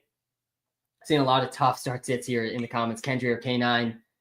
Man, I don't want to fully panic on Kenneth, but that report is pretty panic worthy. He's playing alongside a running back that is the captain and the starter. Kenneth is not starting, supposedly, today. Man, I'm going to adjust the ranks here on the YouTube lives. as we get to some of these tight end start sits. I think Kenneth is too high where it stands now. I think we move him. I think we move him here down to 21, behind Kendre Miller, behind Tony Pollard, behind Alexander Madison, behind Ramondre Stevenson, behind Rico Dowdle.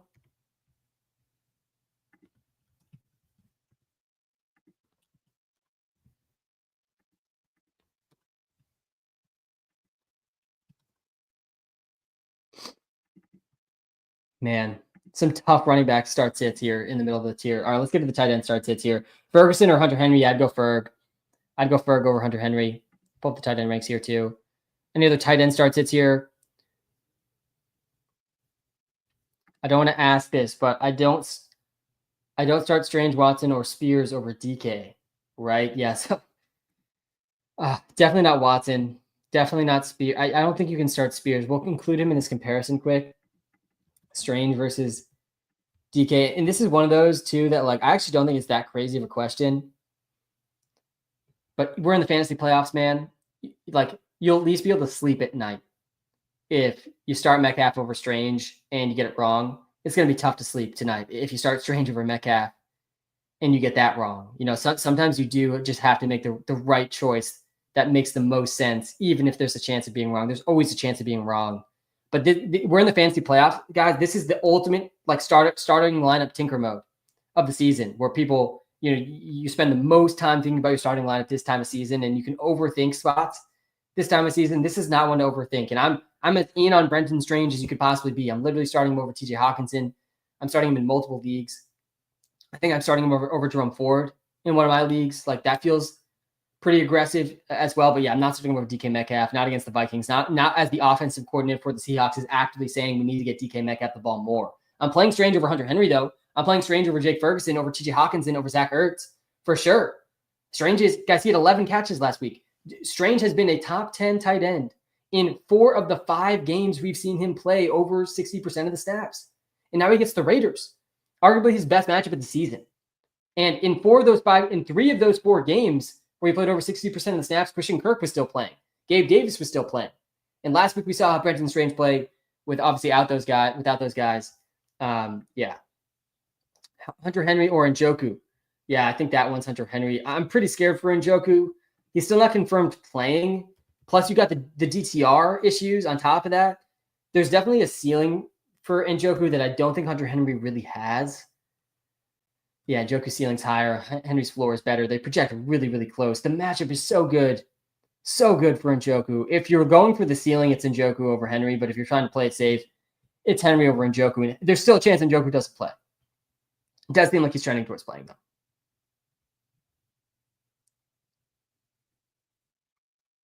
Any other tight end questions here?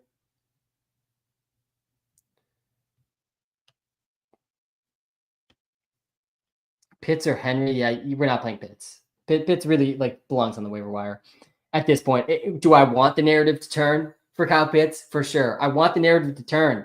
I want the narrative to turn to Kyle Pitts finally has a good quarterback and he smashes. That's what I want the narrative to turn to this week, but it's not going to happen, man.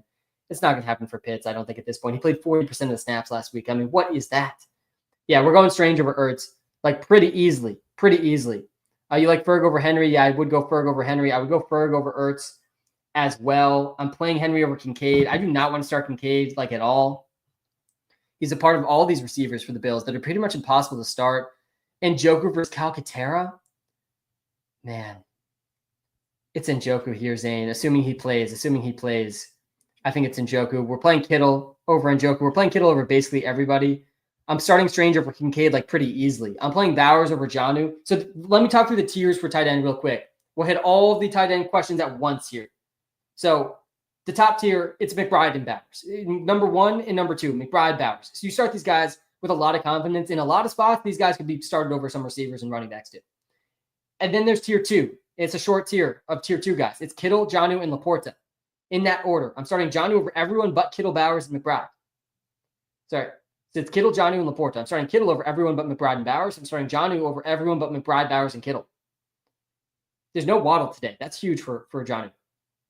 And then it's Laporta, who has been really heating up recently. Obviously, David Montgomery's out. That sort of pegs Laporta up a bit in just what number he is in the offense. He was tight end 3 last week, had his best game of the season last week, Sam Laporta. 7 catches for 111 yards. He's playing almost every single snap now. He's seeing real targets. Now he's got at least 6 targets in 4 straight. Laporta is a good option this week for sure. And then on to tier 3. And at the top of tier 3, right at the top there, it's Brenton Strange, guys. And again, we just talked through it. He's been a top 10 tight end in 4 of the 5 games. He played over 60% of the snaps. He was over 9 points in 4 of those 5. And in 3 of those 4 games, or 4 of those 5 games, however you want to think about it, they came much earlier in the season. Remember when Evan Ingram just suddenly pulled his hamstring during warm-up and then was out for a month? We saw Brenton Strange back then too. And he was playing alongside Christian Kirk and Gabe Davis back then and still was putting up 9 fantasy points. And then last week, we see him in this featured role with Evan Ingram out. He had 11 catches for 73 yards, was the tight end 2 without a touchdown. And now he gets the Raiders. So yeah, he's the top of tier 3. I'm only playing Laporta, Jonnu, Kittle, Bowers, McBride over Strange this week. Then it's Strange. Then it's Jake Ferguson, Hawkinson. That's the end of tier 3. It's Strange, Ferguson, Hawkinson. Then we start a long tier 4 with Zach Ertz, Hunter Henry, David Njoku, Jawan Johnson. Jawan Johnson's probably the best receiver the Saints have this week. Not that that's saying that much. And then Tucker Kraft. And Tucker Kraft, similar to all the Packers receivers, it's going to be tough for the pass volume to be there for the Packers. You need them to score touchdowns for them to score fantasy points. And then the top of tier 5, I have Kincaid. I accidentally left Noah Gray in there. Mike Gesicki, Kyle Pitts, Noah Fant, Chig Okonkwo. Chig Okonkwo has actually seen some steam building for him. He's coming off his second best game of the season. He had 8 catches for 59 yards last week. 27% target share. That came against the Bengals. Now he gets a good matchup versus the Colts. Okonkwo may be an interesting sleeper as well. All right, let's go to the wide receivers now. We'll go to wide receivers and running back comments here. If you guys are watching live on TikTok, guys, smash the follow button. If you're watching live on YouTube, hit the like button. We're talking about receivers now. This is a good question here on YouTube. McMillan versus Adam Thielen. And I want to start McMillan this week, and it's going to be hard because there's going to be some good options you have to start him over, and this is like an exact spot like that, where Thielen is the better option here. Just undoubtedly, Thielen's the better option. He's got the safer floor. He's been more consistent this season. But McMillan has the higher ceiling in a game that could be a complete shootout. The Buccaneers-Cowboys game projected to have 48 points scored. That's the over-under, 48. And that Vikings-Seattle game is at 42. Not expected to be – Carolina and Arizona is actually at 47. That's actually the second highest. But yeah, it's Adam Thielen here. Xavier Leggette's out. Thielen's locked into the top receiver role. The ceilings aren't that much different. And the Cardinals have struggled more against slot receivers than other receivers. So yeah, I'm going Thielen over McMillan, even though I want to start McMillan. I think I already got this one, actually. I would go Tyreek, Jennings, and Dowdle here. Tyreek, Jennings, and Dowdle here. I'd bench Pollard. I'd bench Jonnu. Choose 2. Keenan Allen, Devontae Smith, Drake London, and Jawan Jennings. Keenan Allen, Devontae Smith, Drake London, and Jawan Jennings. Yeah, I think this is Drake London and Keenan Allen. I think it's Drake London and Keenan Allen. And Drake London is a very interesting start this week with Penix starting. I think you do have to have some faith in Drake London. Keenan Allen gets a pretty good matchup here versus the Lions. Keenan Allen popped last time versus the Lions, had 24 points. His best game of the season. Scored twice. Scored again last week. Target share has been very consistent. He had a 42% target share last week, Keenan Allen. Tough to bench that. Devontae Smith's been balling too. Yeah, I think you got to go London and Keenan here. Tough call. All these guys in the same tier. McMillan or DK. I'm going DK over McMillan. Any news on the weather for the Vikings Seahawks? Yeah, so let me pull up the latest here for the weather report. I did have a Weatherman Sam update here. So let me pull this up. So this Vikings Seahawks game, let me pull up the running back ranks here. Seen someone ask for that. Let me put the Weatherman Sam hat on. This is always the time of the season where Weatherman Sam really needs to step up and be locked in because fantasy football playoffs, obviously, but we're into the winter months. here, and there's a lot of cold weather today. A lot of cold weather. I could care less about the cold. Like almost always, I could care less about the cold. There's one game worth noting here that is very cold. The Pats and Bills is going to feel like -2. But let's talk about the Vikings and Seahawks game, because I think this is the game where you got to be the most aware about the weather. There's going to be heavy rain showers scattered in this game. So scattered rain showers. It's not just scattered rain. This is scattered rain showers. When it is raining, it is going to be pouring in this Seahawks-Vikings game.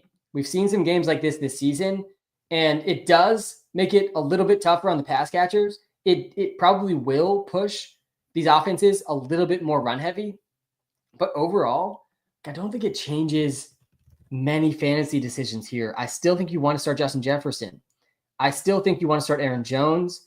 I don't think this changes Hawkinson and Addison too much where they're at in the ranks right now. Sam Darnold still playable on the Seahawks side. I still think you got to start JSN. Kenneth Walker's being moved down the ranks. Actually, I'm going to update this here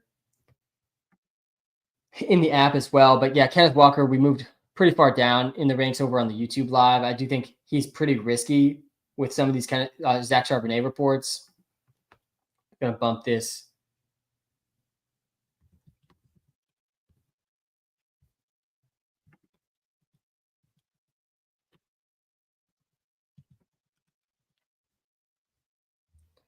down a bit for Kenneth.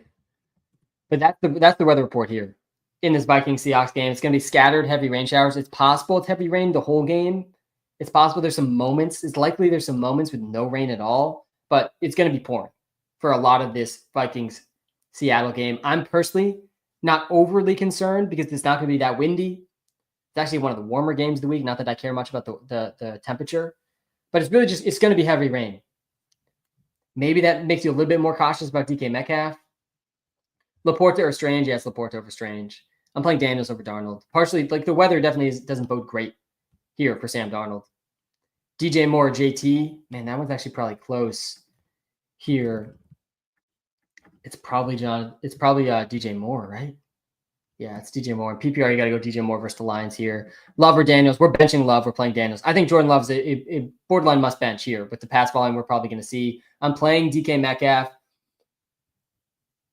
Oh, DK Metcalf versus Terry McLaurin. I want to say DK here. I'm scared about Terry McLaurin. I think you have to be a little scared. That's why I'm seeing so many Terry McLaurin questions. I think like you got to be a little scared, right? I mean, he had his worst game of the season by far. Last time he played the Eagles. He's having an incredible season, though. Like, it was his only bad game.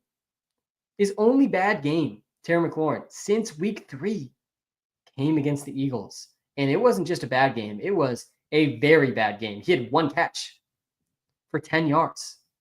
That came in the second half. He had zero yards in the first half of that game. The Eagles have been just shutting down receivers this season. This is a very legit defense, and DK Metcalf gets the Vikings heavy rain in that game. You know, maybe that's a good enough reason to lean towards Terry there.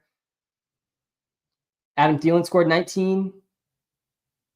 We saw the Rams receivers do well. I mean, we just have not seen very many good games. Chase only had 20. Like, the real ceiling for McLaurin here is 20 points, and that's overly optimistic, most likely. I kind of think it's Metcalf. I think I'm scared enough of Terry to go Metcalf there. I'm okay to bench Terry for some of these guys below him in the projections that are projected just below him. Again, he had 1 catch for 10 yards last time he played the Eagles. It has not gone very well for me in most of this season, telling people to bench Terry McLaurin. I was in some spots telling people to bench him last week. That obviously didn't go well.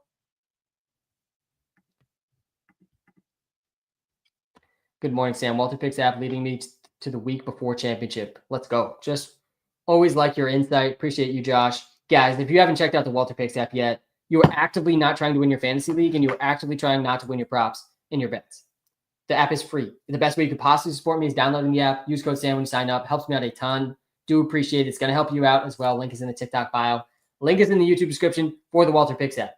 All right, pick 2, PPR, JT, DJ Moore, Drake London, or Devontae Adams. Yeah, this is Devontae and DJ Moore. Play Devontae and DJ Moore. Devontae Adams is a must-start right now. Devontae Adams is potentially in this situation where he's going to retire after this season, and he knows it. Aaron Rodgers knows it. The public doesn't fully know it yet, but it would make sense just looking at the numbers for Devontae Adams. Like, I kind of think he is going to retire, or he is very likely to retire. Maybe he hasn't fully decided yet, but he told Rodgers, like, yeah, I might hang it up after this season. And Rodgers was like, okay, I'm going to get you 40% of the targets then from here on out. And we saw 43% of the targets go Devontae Adams' way last week. It was an incredible Devontae Adams game, by the way. Like, he was making incredible catches in this game despite the easy matchup. He's got 9 catches in back-to-back games, over 100 yards and a touchdown. He's got at least 9 catches, 100 yards and a touchdown in 2 straight games. And now he gets the Rams secondary, who has been just torched for most of the season, and they held up well last week. But yeah, man, Devontae Adams is an absolute must start. Strange or Kendre Miller in the flex? What a question that is. That is a great Week 16 question from the TikTok Live there.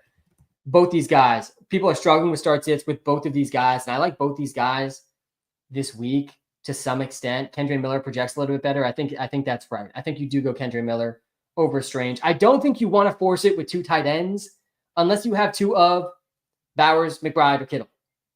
Maybe Johnny. McMillan or Jameson Williams, definitely McMillan. Debo or Downs? Oh, man, that's a gross one. I mean, starting Debo at this point feels so painful. Downs is definitely not safe this week either, though. I think it is Debo over Downs. And Debo might actually get more rushing work, too. Patrick Taylor is the starting running back this week. There's no Garendo. There's no Jordan Mason, and there's obviously no CMC. Happy Sunday, Sam. Happy Sunday to you as well, Alvin. Guys, it is the best day of the week. We are 16 Sundays in, and we got some great games coming up in just a couple of hours. Patrick Taylor or Breece, considering 3 backfield for Jets. Yeah, Breece is a tough call again this week. I think a little easier than last week now that we at least saw one game what it looks like for Breece in this 3-way backfield, and it wasn't great. He had 9 carries and 2 targets on only 11 opportunities for Breece. He only played 48% of the snaps. But can we be that confident that we're going to see something that much different for Patrick Taylor? Patrick Taylor could easily be in a multi-man backfield too with Keyshawn Vaughn and Abikonda and Debo. And maybe we see Juszczyk potentially too. I actually think Juszczyk might be their second best running back in the team right now. I doubt they use him that way. But I just don't think we can be overconfident in Patrick Taylor's role either. So I think I would go Breece. And I think there's a decent chance we see Breece's role a little bit better than what it was last week too. Addison or Thielen. Let's switch over to the running back tiers here. Go to the wide receiver ranks here on the YouTube Live. Thielen versus Addison. With the rain in that game, I think it's Thielen. I think I would go Thielen over Addison. Look at Addison's ceiling here. Wow. Yeah, I think it's still Thielen over Addison. Hey, Sam, need a running back to start with Kamara and Montgomery out. Should I start Ford, Kendre Miller, or Patrick Taylor Jr. in full PPR? Yeah, to me, it's Kendre. I'd go Kendre. I'd go Kendre over Ford. I'd go Kendre over Patrick Taylor. I actually think, yeah, we have actually those guys like all really close in the ranks. I think Jerome Ford's a bit of a trap. It's a good matchup for Ford. He should be the lead running back. He should get some receiving work. But I don't want to overestimate the role for Ford because the Browns never give one of their running backs like these massive roles. Sam, good morning. Need some flex help. I got Ford, DK, Jennings. Ford, I feel, is a good option. DK ain't been getting much. Has a good matchup, though. And some heavy rain, Dimitri, in that Seahawks Vikings game. Jennings gets the targets, but up against Miami. What's your take? Yeah, this is not an easy call. I do think Ford is trap worthy this week. Is Ford going to be the goal line back? Probably not. It's probably going to be Deontay Foreman / Pierre Strong. DTR is going to steal work too. I do think Ford has a good receiving role today, though. I do expect that. All right, so we got DK Metcalf. We got Jawan Jennings. Man, it's going to be Jennings. And we got Jerome Ford. It's going to be Jennings, then Metcalf, then Ford. Yeah, that's how I would rank these two. And I get that it's thanks for doing the TikTok Live subscription. Appreciate the gifts, guys, in the TikTok Live too. Appreciate you guys all so much. Seriously. But yeah, Jawan Jennings, he kind of does have to be started in a spot like this. I get that it's tough. Last week was so rough for the 49ers offense. But they have no running backs left. It's Patrick Taylor, their number one running back. They're what's projected to be a close game versus the Dolphins, a 2-point spread. The Dolphins have been good versus receivers, but the role has just been so consistent for Jawan Jennings. I don't know how you look at this on the YouTube Live. If you're watching live on YouTube, by the way, we're live on TikTok and YouTube. If you're watching live on TikTok, come to the YouTube Live. Link is right in the TikTok bio. We're looking at Juwan Jennings. By the way, I know you can't see the titles here. Target share. He's had at least 5 targets in 6 straight games. He's had at least a 26% target share in 6 consecutive games. And when you look at the games this season where Ayuk was out and or Debo was out, I mean, Juwan Jennings is near the top of the league in target share. Like, he's over 30% of the targets. So the target share is there. I mean, the role is definitely there. The production wasn't there, obviously, last week. But, yeah, man, I think you go Juwan Jennings here over DK Metcalf, over Jerome Ford. And the Browns are projected to get killed today, crushed. They're 10-point underdogs versus the Bengals. The Bengals defense has been awful all season, but they might really struggle with DTR. Like, they might just not be able to move the ball with DTR. I'm going Madison over Downs pretty easily. Madison is like actually a sneaky option this week. Defense rankings. Yeah, I'll put the defense rankings here quick. Jennings, Brees, or Thielen? That was probably Thielen. I think I'd go Thielen over Jennings. Jennings is going to project better than Thielen, isn't he? I think I'd probably play both these guys over Brees. Wow, look how close this is. If you're watching live on YouTube, we got this comparison up. Honestly, I think I might lean Thielen here. I think it's between Thielen and Jennings, though. In a spot like this, I'm okay benching Brees. Dolphins have been very good. The Cardinals, again, they've struggled for slot receivers.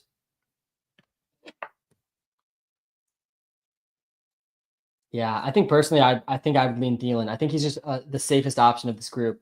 Exactly what Walter is saying here, too, if you're watching live on YouTube. Part of the reason the Walter Picks app, guys, is just unmatched, is it gives you every angle you need to make your own start-sit decisions. And ultimately, guys, you got to make your own start-sits. I'm going to give you my analysis, the best information I can possibly give you, the ways to think about your decision-making, but you got to make your own calls. When you win your league, guys, you won.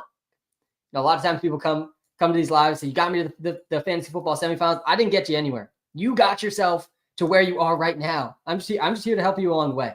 But ultimately, it's your calls, guys. In a spot like this, like Jennings has the higher ceiling. Thielen has the safest floor. But their projections are close enough. I think Thielen's floor is like considerably better here than these other two guys. Thielen is getting at least 5 catches today against the Cardinals. They're underdogs here versus the Cardinals. He's got at least 10 points in 3 straight. We've seen a decent ceiling from him. Even against the Eagles, he balled out. Like, Thielen has been really consistent. There's no Xavier Legette. I do agree that Jennings probably has a higher ceiling, and Brees Hall likely too. But yeah, I'm going Thielen, I think, over Jennings. Let's go back to the running back ranks here. Jennings or Kupp? Yeah, it's got to be Kupp. We're starting Kupp. Kupp is like a borderline must start. Playoff Sam, let's get it. It is the fantasy football playoffs, man. It does not get better than this. It doesn't. Maybe draft season feels better, but this is it, man. This is what we've been grinding for all season. One game at a time, 1 week at a time now. PPR Kincaid or Juwan Johnson. Yikes, man. Yeah, this is not the start sit you want to be making in the fantasy football playoffs. This is a tough one. I think Juwan Johnson actually projects better than Kincaid. He does. Juwan Johnson is probably the number 1 receiver for the Saints this week, and they mixed in other tight ends too. He only had 2 catches last week. He played 73% of the snaps, though. Only 10% target share. Not a terrible matchup here versus the Packers. Marquez Valdez-Scantling is questionable for the Saints on Monday night. He might not go. So the Saints might be without their 6 best offensive players from the start of the season. And obviously, Scantling wasn't there at the start, but they're going to be without Derek Carr. They're without Alvin Kamara. They're without Chris Olave. They're without Rashid Shaheed. They're without Taysom Hill. And then Scantling, maybe 2. I mean, this team is just a complete mess.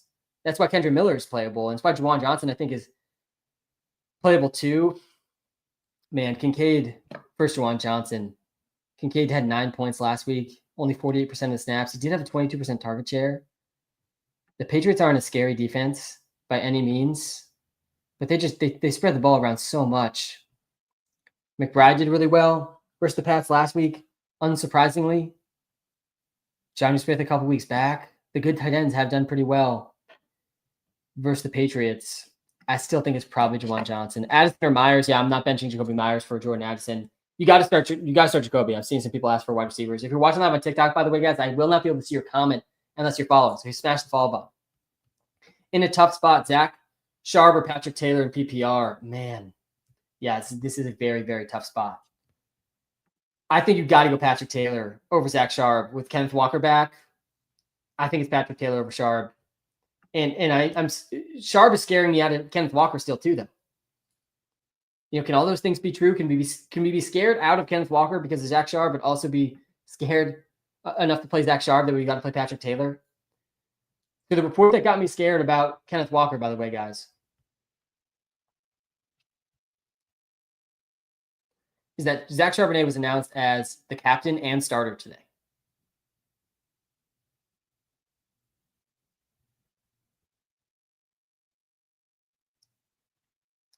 He's going to start over Kenneth. That doesn't mean he's going to get more work than Kenneth necessarily, but Sharp definitely earned a bigger role.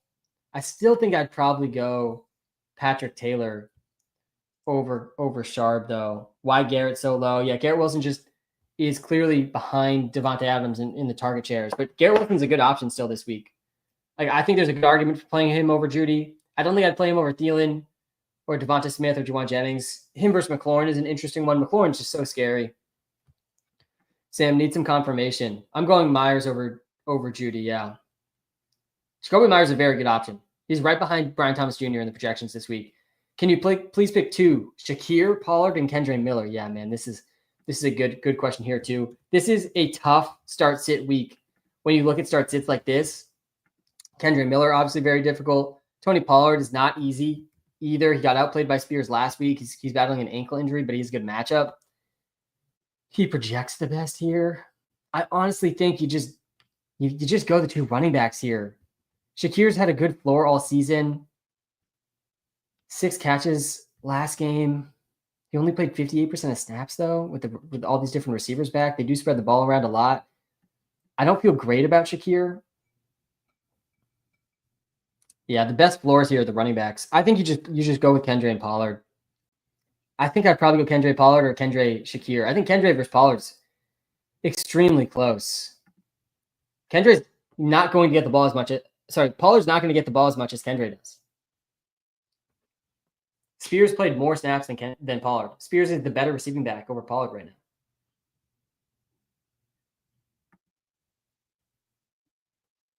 Pollard did not practice at all this week. Typically a sign that he has no chance of suiting up. But he already played without practicing once this year, and he's doing it again. He had 17 rushing attempts last week. Man, yeah, I think I'd just go Pollard and Kendre over Shakir there. I do think the Bills will be extremely run-heavy today. Yo. Brian Thomas Dowdle or Bucky. Non-PPR. Yeah, non-PPR, you got to go Bucky here, I think. In non-PPR. Bobby, how we doing? Zane, how we doing? You need one more. David Moore, Wicks, MBS. So MBS might not play. David Moore, he was questionable. You can't start David Moore here. Oh, God. Yeah, it might be A.D. Mitchell. I actually got A.D. Mitchell in the DraftKings lineup this week. I think I'd go A.D. Mitchell here. A.D. Mitchell's target per route run rate has been strong, close to 30% this season. That means on about 30% of his routes, A.D. Mitchell's getting targets. And there's no Alec Pierce this week. So he's going to play much more. I think A.D. Mitchell's an interesting sleeper for sure. I think I'd probably go him in a spot like that. Hey, Sam, need help for my semifinal slot, flex slot. Brees, Juwan, or DJ? Yeah, it's DJ Moore here. I'd go DJ Moore. QB ranks. Yeah, I got you the QB ranks. Go to the running backs next year on the TikTok live. Smash the like button. Hit the follow button for watching live on TikTok, guys. Can't see comments on TikTok unless you're following. If you're watching live on YouTube, guys, smash the subscribe button. Hey, Sam, need help to finally win my fantasy football championship and make it to the chip again.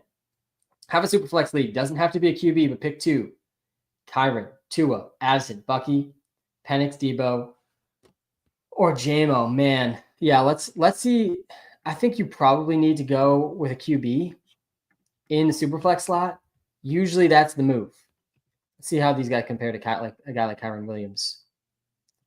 Yeah, so you're starting Kyron for sure. And then Addison, I don't think you start these guys. Yeah, it's Tua. You got to go Tua. It's Tua or Penix alongside Kyron here. You're benching everyone else. Bucky Irving, actually. Let's see if he's close enough. Bucky Irving's an interesting guy to consider over Tua. Man, a tough call. I think you probably go Tua, though. Tua and Penix actually feel like kind comparable options. They don't project that different. It's one of these three guys, though, definitely as the second option. I think it's Tua. Tua had a bad game last week, but he was kind of balling before that. 49ers are a bit of a scary matchup for him. No Waddle, obviously, but yeah, I think you go Tua here over Penix, over Bucky Irving. If you really feel risky, you go Penix. I think I'd play Penix and Tua over Bucky Irving. Ertz or Strange, yeah, it's Strange. Happy Brenton Strange week. Happy Brenton Strange season. It's the season of Brenton Strange, man. Baker or Hurts? Yeah, we're going Hurts over Baker. I'm playing Shakir over Brian Robinson Jr. versus Shakir, actually. It's probably close. Bless you. Thank you. Bless you. Thank you. Yeah, it's B-Rob over Shakir. I'm scared for both of these Commanders guys. B-Rob and McLaurin against this Eagles defense. But the projections are good. The volume should be good. B-Rob had 22 carries last week, but he had 3.1. Was it 3.1 yards per carry versus the Saints? My God. I mean, it was an extremely inefficient game from Brian Robinson Jr., despite the 21 carries and the 3 catches. And now he gets the Eagles' second best defense versus running backs. Now, Terry McLaurin, he gets the Eagles' the number 1 defense versus receivers. He had 1 catch versus the Eagles last time. So I actually think it's Shakir over B-Rob, talking through that more. Yeah, we're playing Strange over Ertz. Let's go to the running back ranks here. Both the running back ranks here again on the YouTube Live. Guys, we're still just getting started here. We're a couple hours in. We got a couple hours to go. We are an hour and a half away. We're about to get the final actives and inactives actually here in just a few minutes. We're still going to get through some hundreds of more start sits. We're going to grind through the start sits, guys. With a new report, Kenneth Walker or Spears. Oh, God. Let me actually just refresh the app here.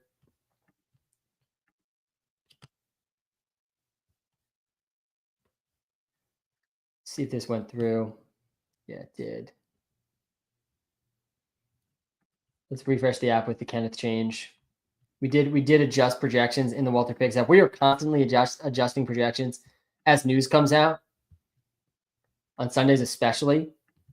So let's check out where Kenneth landed with that update. I still think you kind of have to play him over Spears. It's a tough call. Kenneth is down to running back 18 now. Yeah, it's still well ahead of Spears. Better matchup for Spears. Probably a better receiving role for Spears. I can see how you talk yourself into Spears here. Just because a guy starts doesn't necessarily mean he's going to get the bulk of the role. We saw this with Antonio Gibson and Mondre earlier this season, where Antonio Gibson was the starter because Mondre fumbled, and then Mondre still had a huge game and by far the most work. The matchup is so much better for Spears, though, man. I wouldn't knock anyone for going Spears in a start set like this, but I think you kind of have to go Kenneth. I think I would go Kenneth over Spears. If Pollard was out, this would be such an easier choice. Spears absolutely smashed last week, played 56% of the snaps, had 7 targets. In a PPR league, the ceiling for Tajay Spears today is higher than it is for Kenneth Walker. We haven't seen... There's almost no chance that Kenneth Walker gets the same receiving role that Spears gets today, which is where I think the ceiling comes from. The matchup's way better for Spears. Man, I actually think it's pretty close. I feel obliged to say Kenneth Walker, but it's close. Why isn't Njoku a must bench and Dowdle or Jonathan Taylor? Yeah, Njoku's a must bench because Dorian Thompson-Robinson is starting. And who knows what that's going to do to the target shares here on this team. It's a really good matchup for Njoku. The Bengals ranked dead last first tight ends this season. But honestly, I mostly have Njoku as a must bench because I just so much rather start Brenton Strange. And he was available in almost every league for free. Dowdle or Jonathan Taylor, I think it's JT. I'm stuck between Tracy and Madison. Yeah, it's Madison today. Madison over Tracy, I think for sure. Tracy's a bench. Jacoby or Adam Thielen? Yeah, I'm going Jacoby over Thielen. All right, Sam, trying to beat my best friend to advance to the championship. Adam, this is what it's all about, man. Not only is it about trying to win your league, but it's about trying to smash your best friends. All right, pick 2 for half PPR. Pollard, Addison Cup, Brees, Shakir, or Javonte. Half PPR here. I think you got to play Cup. Even though he had a donut last game, I do think he bounces back. In a pretty good matchup. The Jets have really struggled versus slot receivers too. And then you got Pollard, you got Addison, and then Devontae. I think I would not go Shakir here. This is half PPR too, which I don't think changes much. Yeah, I think it's Devontae Smith and Cooper Kupp. London or Tyreek? Yes, Tyreek. Ford or Tracy? I think I'd go Ford over Tracy. I'm looking to bench Tracy if I can.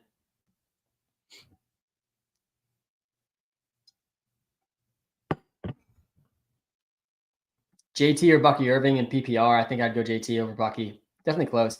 Hey, Stan, tough question for you here in a standard league. Do I start Westbrook? All I do is score touchdowns to Keeney, Bigsby, or Hunter Henry in my flex?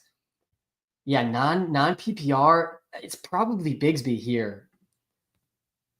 Westbrook and Keenan's not bad because all he does is score touchdowns. You're definitely not going Hunter Henry. Switch this to non-PPR and check it out. Yeah, even in PPR, it's Bigsby. In non-PPR, it's not going to be that close. In non-PPR, you almost always want to go with the running backs. So yeah, it's not even close in non-PPR. So yeah, we're going Bigsby there. Bigsby is definitely playable this week in a good matchup versus the Raiders. Should lead the backfield in carries or at least get 10 carries in that game. Ridley or Patrick Taylor? Wow, this has got to be close. It's probably Patrick Taylor. Man, they're both like right around the same spot. Wow, it's Ridley. It's Calvin Ridley over Patrick Taylor. I don't hate it. I feel like this is a reasonable spot to start Calvin Ridley in. I'm playing Thielen over K9. So guys, there was a report not that long ago, less than an hour ago, that Zach Charbonnet not only has been named captain, but has been named starter for the game today over Kenneth Walker. All right, we're getting some news in right now. David Njoku is active today. Tony Pollard is officially active.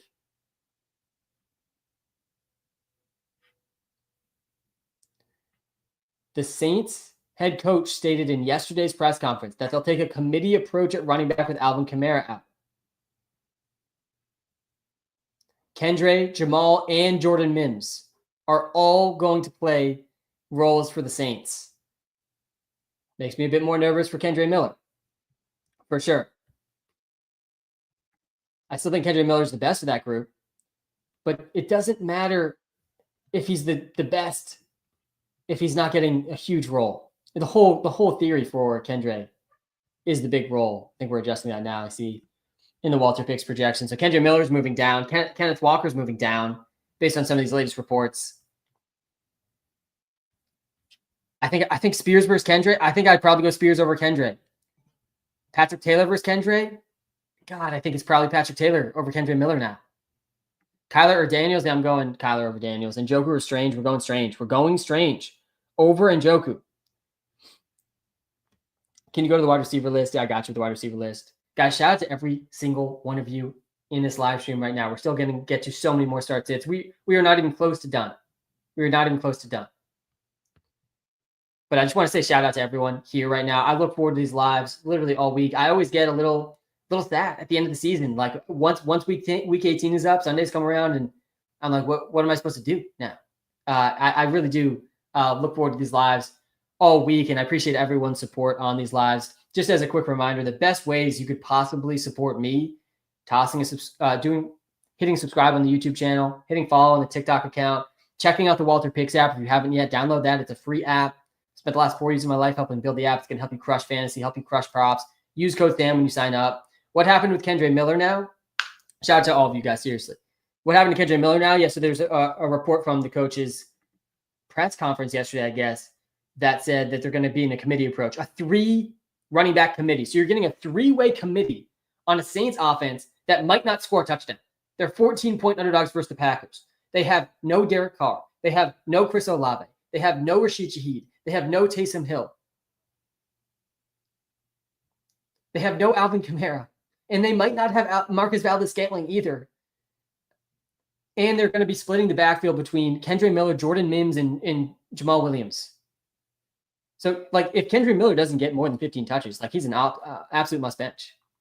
And he might not get to 15 touches now with this report. Non-PPR pick 1, Judy, London, Myers, Thielen. Non-PPR here between Judy, London, Myers, and Thielen. I think it's London versus Myers here. It's London versus Myers. And honestly, non-PPR, I don't think it changes the decision here. Maybe it gives London a slight boost. Man, such a tough call here. I think let's see if non-PPR changes this. It might. This one actually might change with to non-PPR. Yeah, it does. Yeah, you're going London. You're going London over Myers here. I would go Drake London with Michael Penix. Alexander Madison or Kendre Miller? Madison. Yeah, it's Madison over Kendre. We should be benching Kendre where we can based on this report. Dowdle, McMillan, Patrick Taylor, Kendre Miller considering the committee. Yeah, it's Dowdle here. Easy. It's Dowdle and McMillan. Play Dowdle and McMillan. I like both these guys in the game tonight. Dowdle, he's a lock for 15-plus touches. He's gotten over 100 rushing yards in 3 straight games. And McMillan's catching fire too. He's gotten over 15 points in back-to-back games. I like McMillan a lot. He's actually one of the free player props on the live stream today. We got 3 free player props. We're at 62% on the free player prop this season. And we're in a bit of a skid right now. I'm trying to get out of the skid. We missed on Thursday night with Kamani Vidal. We're going Jalen McMillan over 37.5 yards, CeeDee Lamb over 72.5 yards, and I like Trey McBride to score his first touchdown. Keenan or Brian Thomas Jr., what would you do? Not projections. Yeah, Keenan or Brian Thomas Jr., not even looking at the projections here for a second. I think you got to go BTJ. I think you got to go Brian Thomas Jr. It's so tough to bench him versus the Raiders this week. The guy has 36 targets in his last 3 games. I mean, if there was ever a time where you could just see the goal for an offense so clearly, and the goal for the Jaguars offense right now is get Brian Thomas Jr. the ball as much as possible. And it is a very smart strategy with Christian Kirk out, Evan Ingram out, Gabe Davis out. It's him and Brenton Strange, man. I want to start both them, really. He had 10 catches for 105 and 2 TDs versus the Jets. Not a scary Raiders secondary. Wide receivers, please. Yeah, I got you, the receivers. London, JT, or Irving. I think that one's actually pretty close. Drake London, Jonathan Taylor, or Bucky Irving. I think it is Jonathan Taylor or Bucky Irving, but it's definitely close. Bucky's got the highest ceiling. Drake London's got the best projection. JT's got the best floor. This is a really difficult start sit here. If you guys are watching live on YouTube, this actually came from the TikTok live. Drake London with Michael Penix starting. A lot of uncertainty there. I am actually pretty bullish on Michael Penix. One of the biggest knocks. There was 2 big knocks on Penix coming out of college, and I don't think either of them are very concerning at this point. One of them was that he was old. He played 6 years in college, and I think that's a ridiculous knock on quarterbacks. I don't think age matters that much for quarterbacks. And I also don't think that's a bad thing for a rookie quarterback to have a lot of experience. The second thing was he was elevated by really talented receivers around him. He played in college with Jalen McMillan. He played in college with Rome Odunze and Jalen Polk, all on the same team. All those guys got picked in the first 2 rounds of the NFL draft. A lot of people thought he was elevated by those receivers. I think at this point, it's not unreasonable to think he might have elevated those receivers and not the other way around. Jalen Polk's done nothing. Odunze's been inconsistent. I still think he's an underrated receiver, but pretty inconsistent. Not like he's been amazing. Not like he's been a top 15 NFL pick caliber. And then McMillan's had 2 good games. And I like McMillan this week, but he's definitely not had a huge season. So that's why people were worried about Michael Penix. I mean, Penix might elevate this offense to a point that we haven't seen this season. Makes me like Drake London, but yeah, definitely the floor is safer here for JT and Bucky Irving, like 100%. I honestly think JT versus Bucky Irving is such a tough call. JT fumbling at the goal line last week. He had a good game. He's going to get over 20 carries again. Bucky Irving's dealing with a back injury, splitting the work, but he's been so good this season. It's such a good matchup for him here too. Honestly, I think you go Bucky here. I think I'd go Bucky Irving over Jonathan Taylor. Feel better about the Bucs offense than I do the Colts offense today. Penix, Purdy, or Rodgers? Yeah, I'd go Rodgers there. Myers or Brees Hall? Got to go Myers. Patrick Taylor or Tracy? I'm going Patrick Taylor over Tracy. I'm playing Spears. I think we got to move Spears up the ranks from where I had him originally here. I think I'd play Spears over Patrick Taylor. I think I'd play Spears over Tyrone Tracy. I think I'd play Spears over Kendre Miller with this last report. I'd play Spears over Jerome Ford as well. Spears versus Madison. Spears versus Pollard. I don't think I'd go that far. But you got to give Spears some respect, man. He's one of the best receiving backs in the league. In a pretty good matchup. And his running mate didn't practice all week with an ankle injury, but he is going to play. Charbonnet, Stevenson, or Jonnu Smith in the flex in PPR. Wow, not an easy call here either. It's probably Ramondre, but this is definitely a spot Jonnu can be considered. I don't think we can start Sharp here. Wow, it's Jonnu. Man, I hate starting 2 tight ends. I feel like I've been anti-Jonnu Smith all season, and I've been just wrong almost always with that. Yeah, it's Jonnu. I think it's Jonnu here. The Pats offense is going to struggle here. Sam, going for back-to-back championships here. Let's go, Nick. I say this all the time, especially after the season ends. But the only better feeling than winning your fantasy football championship is going back to back and winning back-to-back fantasy championships. There is no bigger flex than back-to-back fantasy championships. Should I start Kendrick Miller, Jonnu, or Debo, or Downs? Yeah, so Nick, Kendrick Miller's in a three-way committee. Jamal Williams, Bob Means, or was it Jordan Mims? Is it Jordan Mims? Jamal Williams? So yeah, I'm playing Jonnu over Kendrick for sure. I think Jonnu's the answer here. I play Jonnu over Debo, Jonnu over Downs. Jonnu is pretty good for a big role today with Jalen Waddle out. Hey, Sam, huge week for me. Shakir with the weather concern or Marv? Yeah, so let's pull up the Weatherman Sam report here again real quick. Just the main reason I like to make sure we talk about the weather in these lives is so that everyone is aware of what's going to happen. You don't turn on the game and be like, wow, I had no idea X weather was going to happen. I kind of wish I knew that when thinking through my start sits. That's my main goal. I also want to make sure we don't overreact to the weather. And if you were looking for like a big overreaction to the weather, you almost always come to the wrong place on this live stream. So the only game that I think is reasonable to have some slight concern, or the game that I think is most reasonable to have the most concerns, maybe a better way to say it, because I do have some slight concern in the Pats-Bills game. Vikings and Seahawks. There's going to be scattered rain showers in that game. Scattered rain showers. Heavy rain on and off throughout the game. It's possible it's going to be on the whole game. I think it'll be on more than off, the heavy rain in that Vikings-Seahawks game. Makes me a little bit more nervous for DK Metcalf. Makes me a little bit more nervous for Sam Darnold and Geno Smith. I'm still starting JSN. I'm still starting Justin Jefferson. I'm still starting Aaron Jones. It doesn't really move the needle for me a ton with Hawkinson. Maybe it makes me a little concerned about Addison, some of these guys that rely on more of the deep targets. But there's no statistical evidence suggesting that passing attacks are really impacted by rain. But it could be pretty heavy rain. So some slight concern. The Lions and Bears game, there's wind gusts up to 25 in that game, but I'm not that concerned. That's under the threshold of concern for me. And then the Pats-Bills. Feels like -2 degrees in that game by the fourth quarter. Slight concern. I think there's just got to be some game script concerns in that Bills-Pats game, and I don't think the weather helps those concerns. The Bills are 14-point favorites. I really think we could hear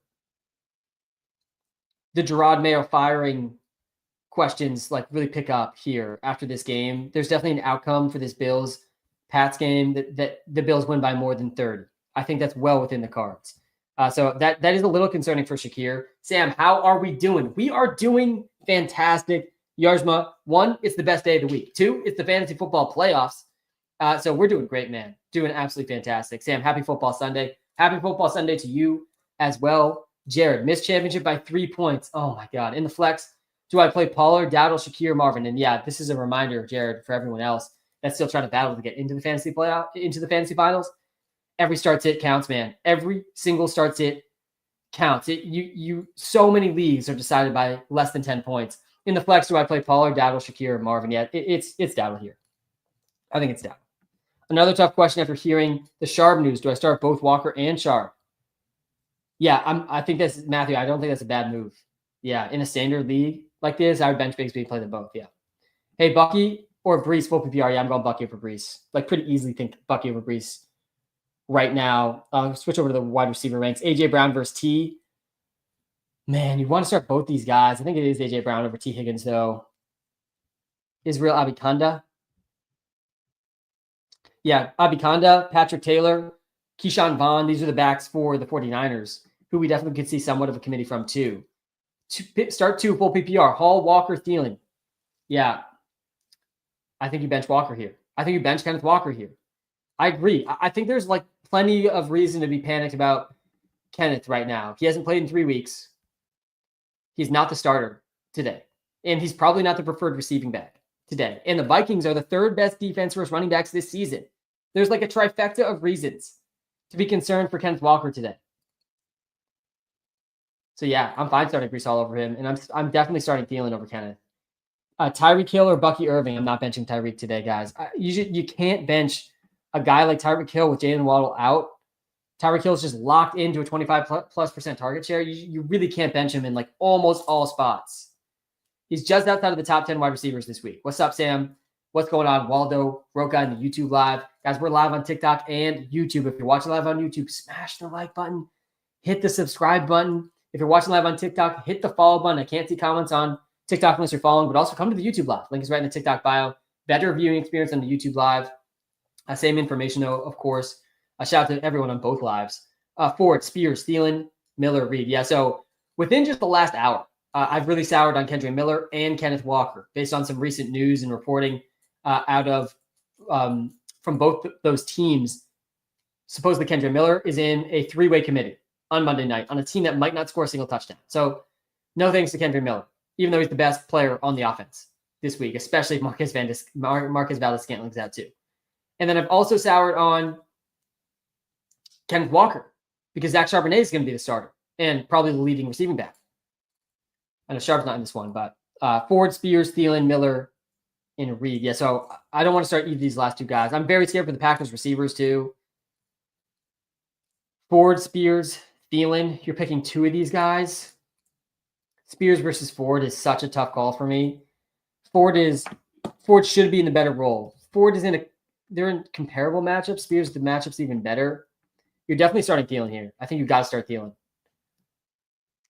Man, Spears versus Ford. Like Spears, I feel like so much for Spears, like the projection is just not going to be great. Pollard is going to get more carries than him. Pollard probably will play more snaps than him. I think Spears probably out-receives Pollard again. And maybe this is just overreaction to what we saw last week from Spears, where he was the running back 3. But the ceiling is absolutely high for Spears, in my opinion. He had 2 TDs. He looked extremely explosive in the receiving game. 6 catches, 87 yards. Like he looked like Alvin Kamara as a receiver last week. Or you go Jerome Ford on an offense led by DTR against the Bengals. They're 10-point underdogs. I think I go Thielen and Spears. I think I'm talking myself into Spears over Ford. So the official actives and inactives. Njoku's active. Pollard's active. Tracy's active. Zach Ertz is active. Pretty much everyone's active. Keon or Christian Watson? Oh, God, I think it's Watson. I actually think Christian Watson is like an interesting sleeper. Again, I'm nervous about the Packers' pass volume, but we just saw McLaurin torch the Saints on deep passes last week. He should have had an even bigger game. I think that bodes pretty well for Christian Watson this week. Thanks for getting me to the semis. Let's go. Hazim, you got yourself to the semis. I'm just here to try to give you the best information possible. But it's you guys got yourselves here, and you're going to get yourselves to the finals and to the championship game. All right, need your help to pick 2 key starts. It's Purdy. Yeah, it's Rodgers over Purdy, I think. Rodgers is a good option.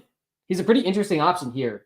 Rodgers auditioning for his next team, peppering Devontae Adams with targets in his potential last 3 games of his career for Devontae Adams. The Rams secondary has been awful this season. They played fine against the 49ers last week, but they've been bad. I'd go Brian Robinson Jr., I think, over Ford. Seeing a comment in the YouTube Live, do I like Jerome Ford? I'm pretty nervous for Ford. The role should be good. I think he's a bit of a trap because DTR is starting, and I don't have a ton of confidence in him. I think McMillan versus B-Rob. B-Rob's just going to project better, and similar to the Tajay Spears stuff. Like I think I go with McMillan, especially if it's PPR. Oh, it doesn't project that much better. Actually, the ceiling's better for McMillan. B-Rob's going to get at least 15 touches. He had 21 carries and 3 catches last week, 24 touches. B-Rob had 3.1 yards per carry last week versus the Saints, and now he gets the Eagles, the second best run defense in the league. I'm fine going McMillan here over B-Rob, personally. Zach Davis, how we doing, man? Need your advice. Strange or Kincaid full PPR? I have to play Brian Thomas Jr. also. Side note, can you add IDP next year and bring back scoring predictions? Zach, do you mean scoring predictions like on these live streams? Like I would have the spreads? Let me know, clarify what you mean by scoring predictions here, but definitely IDP is on our radar. And yeah, I think you got to go Strange here. If you were to play 2 Jaguars players, you're definitely playing the right 2. You're probably getting over half of the targets for the Jags today with Strange and Brian Thomas Jr. Last week, they combined over half the targets. Strange, we talked about Strange a lot on this live stream. Let me just recap again for those of you that weren't here and why Brenton Strange is such a good play this week. Unless you have Sam Laporta, Jonnu Smith, George Kittle, Bowers, or McBride, like your next best play is Strange this week. Like I'm pretty easily playing him over Kincaid. Kincaid is, he played less than half the snaps last week, Kincaid, which I think he'll probably get over that this week. Yeah, 48%. He's splitting time with Dawson Knox. Kincaid, Dawson, there's like 6 different receiving options, 7 or 8 if you count all the running backs the Bills are throwing to. Plus, this is probably going to be a run-heavy game script for the Bills as well. But Brenton Strange, we've seen 5 games this season where Brenton Strange played over 60% of the snaps. 4 of those games came in weeks 2, 3, 4, 5 when Christian Kirk was still playing and when Gabe Davis was still playing. And still, when you look at those 5 total games over 60% of the snaps, Brenton Strange has been a top 10 tight end in 4 of those games. He's had at least 9 points in 4 of those games, top 10 tight end in 4 of those games.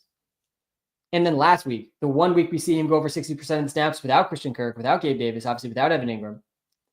He goes 11 catches, 73 yards, was the tight end 2 last week without a touchdown. Played 82% of the snaps, had a 28% target share. And now he gets the Raiders. I think it's Strange, man. I think it does make sense to play Strange. The floor is really not that bad based on everything I just said. I think the ceiling's pretty sneaky too. If he gets in the end zone, last week he gets 25 points and it's the tight end 1. Hey, Sam, Judy or Ramondre, and does Vikings game weather make you sit the kickers? Yeah, I think that's reasonable. I think it's reasonable to sit the kickers. I think we have the kicker for the Vikings projected super high every week. I don't think he's a must bench, but yeah, it's going to be heavy rain in that game. That's definitely not great for kicking. Judy or Ramondre. We haven't had as many Judy questions as I would have thought, actually, this week. This is like one of the first ones, Brad. We're over 2.5 hours in here. Judy's, I think, one of the harder start sits of the week. He's been absolutely balling. Like, there really has been a very, very short list of receivers you could argue have been better than him over the last 1 to 2 months. Like, he's been a top 5 wide receiver in the NFL, just in NFL terms, not fantasy terms. But he's up there in fantasy, too. I just think he's in the top 10 in total fantasy points this season among receivers because he hasn't missed a game, and he's been balling here down the stretch. The reason he's a tough start sit this week is it's not Winston in the lineup. It's Dorian Thompson-Robinson. And Winston's actually inactive. He's the emergency third QB for the Browns today, which means the DTR plays awful or gets banged up. It's going to be Bailey Zappi in. I mean, it's just not going to be a deep ball for the Browns today. It's a good matchup for Judy. I don't love Ramondre Stevenson either, though. I think I would still go Judy here. McLaurin or Bucky? I'm going Bucky over McLaurin. McMillan, Ford, or Jennings? McMillan, Ford, or Jennings? Yeah, you got to go Juwan Jennings there, I think. Dowdle or Brian Robinson? I'm going Dowdle. Hey, Sam. Marvin Harrison Jr. or Amari Cooper? I don't know how we start Amari Cooper. I do not know how we start Amari. Like, it's basically impossible to start him. He had 0 points last week. I'm playing Strange over Njoku. Njoku's an interesting one, too. I mean, he's active. He's got a rough quarterback situation. He's got a good matchup, though. Merry Early Christmas, pick 2. Terry, Addison, or Kendrick. Half PPR, 0.25 per rush attempt. Man, that does push you towards the running back here, Hudson. I think in this one, it's okay to go Kendra and go Terry. Go Terry and Kendra. Help Metcalf or Thielen. Yeah, so there's going to be heavy rain in that Seahawks game. Let me actually refresh the weather report here. It's probably been updated. Yeah, and this is actually a late window game too. But yeah, 98% chance of rain. It's going to rain the whole game. It's probably going to be heavy rain the whole game for the Vikings and Seahawks. There might be some moments where it stops. So I think it's okay to go Thielen over Metcalf for that reason. I'm going London over Jennings. I'm fine doing that. Oh, sorry, I skipped that one.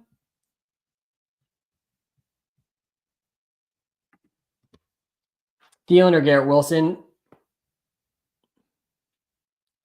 Yeah, that one's really close too. I think it's Thielen over Garrett Wilson. I do like Thielen a lot this week. The Cardinals have struggled for slot receivers. Here we go. This is a good one. There's some really difficult running back start sits across Kendre Miller, Patrick Taylor, Breece Hall, Kenneth Walker, Tony Pollard, Tajay Spears. All of these guys, you got to make the right calls here. And man, I mean, I feel like I'm talking myself into Spears and like a lot of these different start sits. Like I talked myself into Spears over Jerome Ford. I talked myself into Spears over Kendre Miller. I talked myself into Spears over DeAndre Swift, over Tyrone Tracy, over Patrick Taylor. I don't think I can get to Spears here. I think you probably go Breece. You go Breece Hall over Kenneth. You go Breece Hall over Tajay Spears. Kenneth Walker versus Spears, I don't think it's crazy to go Spears in a spot like that, though. Like I want to like borderline put Kenneth Walker in the must bench category. And the rankings have changed for the TikTok live people who are seeing the former rankings when you started the live. Come to the YouTube live, you can see the updated rankings, but we've adjusted the ranks here for Kenneth Walker because it was reported that Sharp is going to start. Not only is Sharp starting, he was named a captain. for the game. So the ceiling is just not there for Kenneth.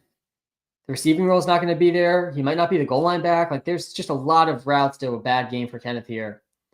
I think I'd play Brees and Spears over him. JT or Bucky? Yeah, this one's super, super close too. I think I'd lean Bucky over JT personally. They project like right next to each other. QB ranks. I got you for QB ranks. Hit the follow button, guys. We're watching live on TikTok. McMillan, Reed, or Madison? Oh, man. McMillan versus Madison. You got to bench Reed here. I play McMillan over Reed like easily. Again, the Packers' pass volume just might not be there this week. They're 14-point favorites versus the Saints. The Saints starting offensive roster. The Saints starting offensive roster today. Tomorrow. Spencer Rattler. Scantling might be out. Let's project Scantling out for now. So we got Spencer Rattler starting at QB. We got Juwan Johnson starting at tight end. The starting 3 receivers are Kevin Austin Jr., Dante Pettis, and Cedric Wilson. And then Kendre Miller is the starting running back.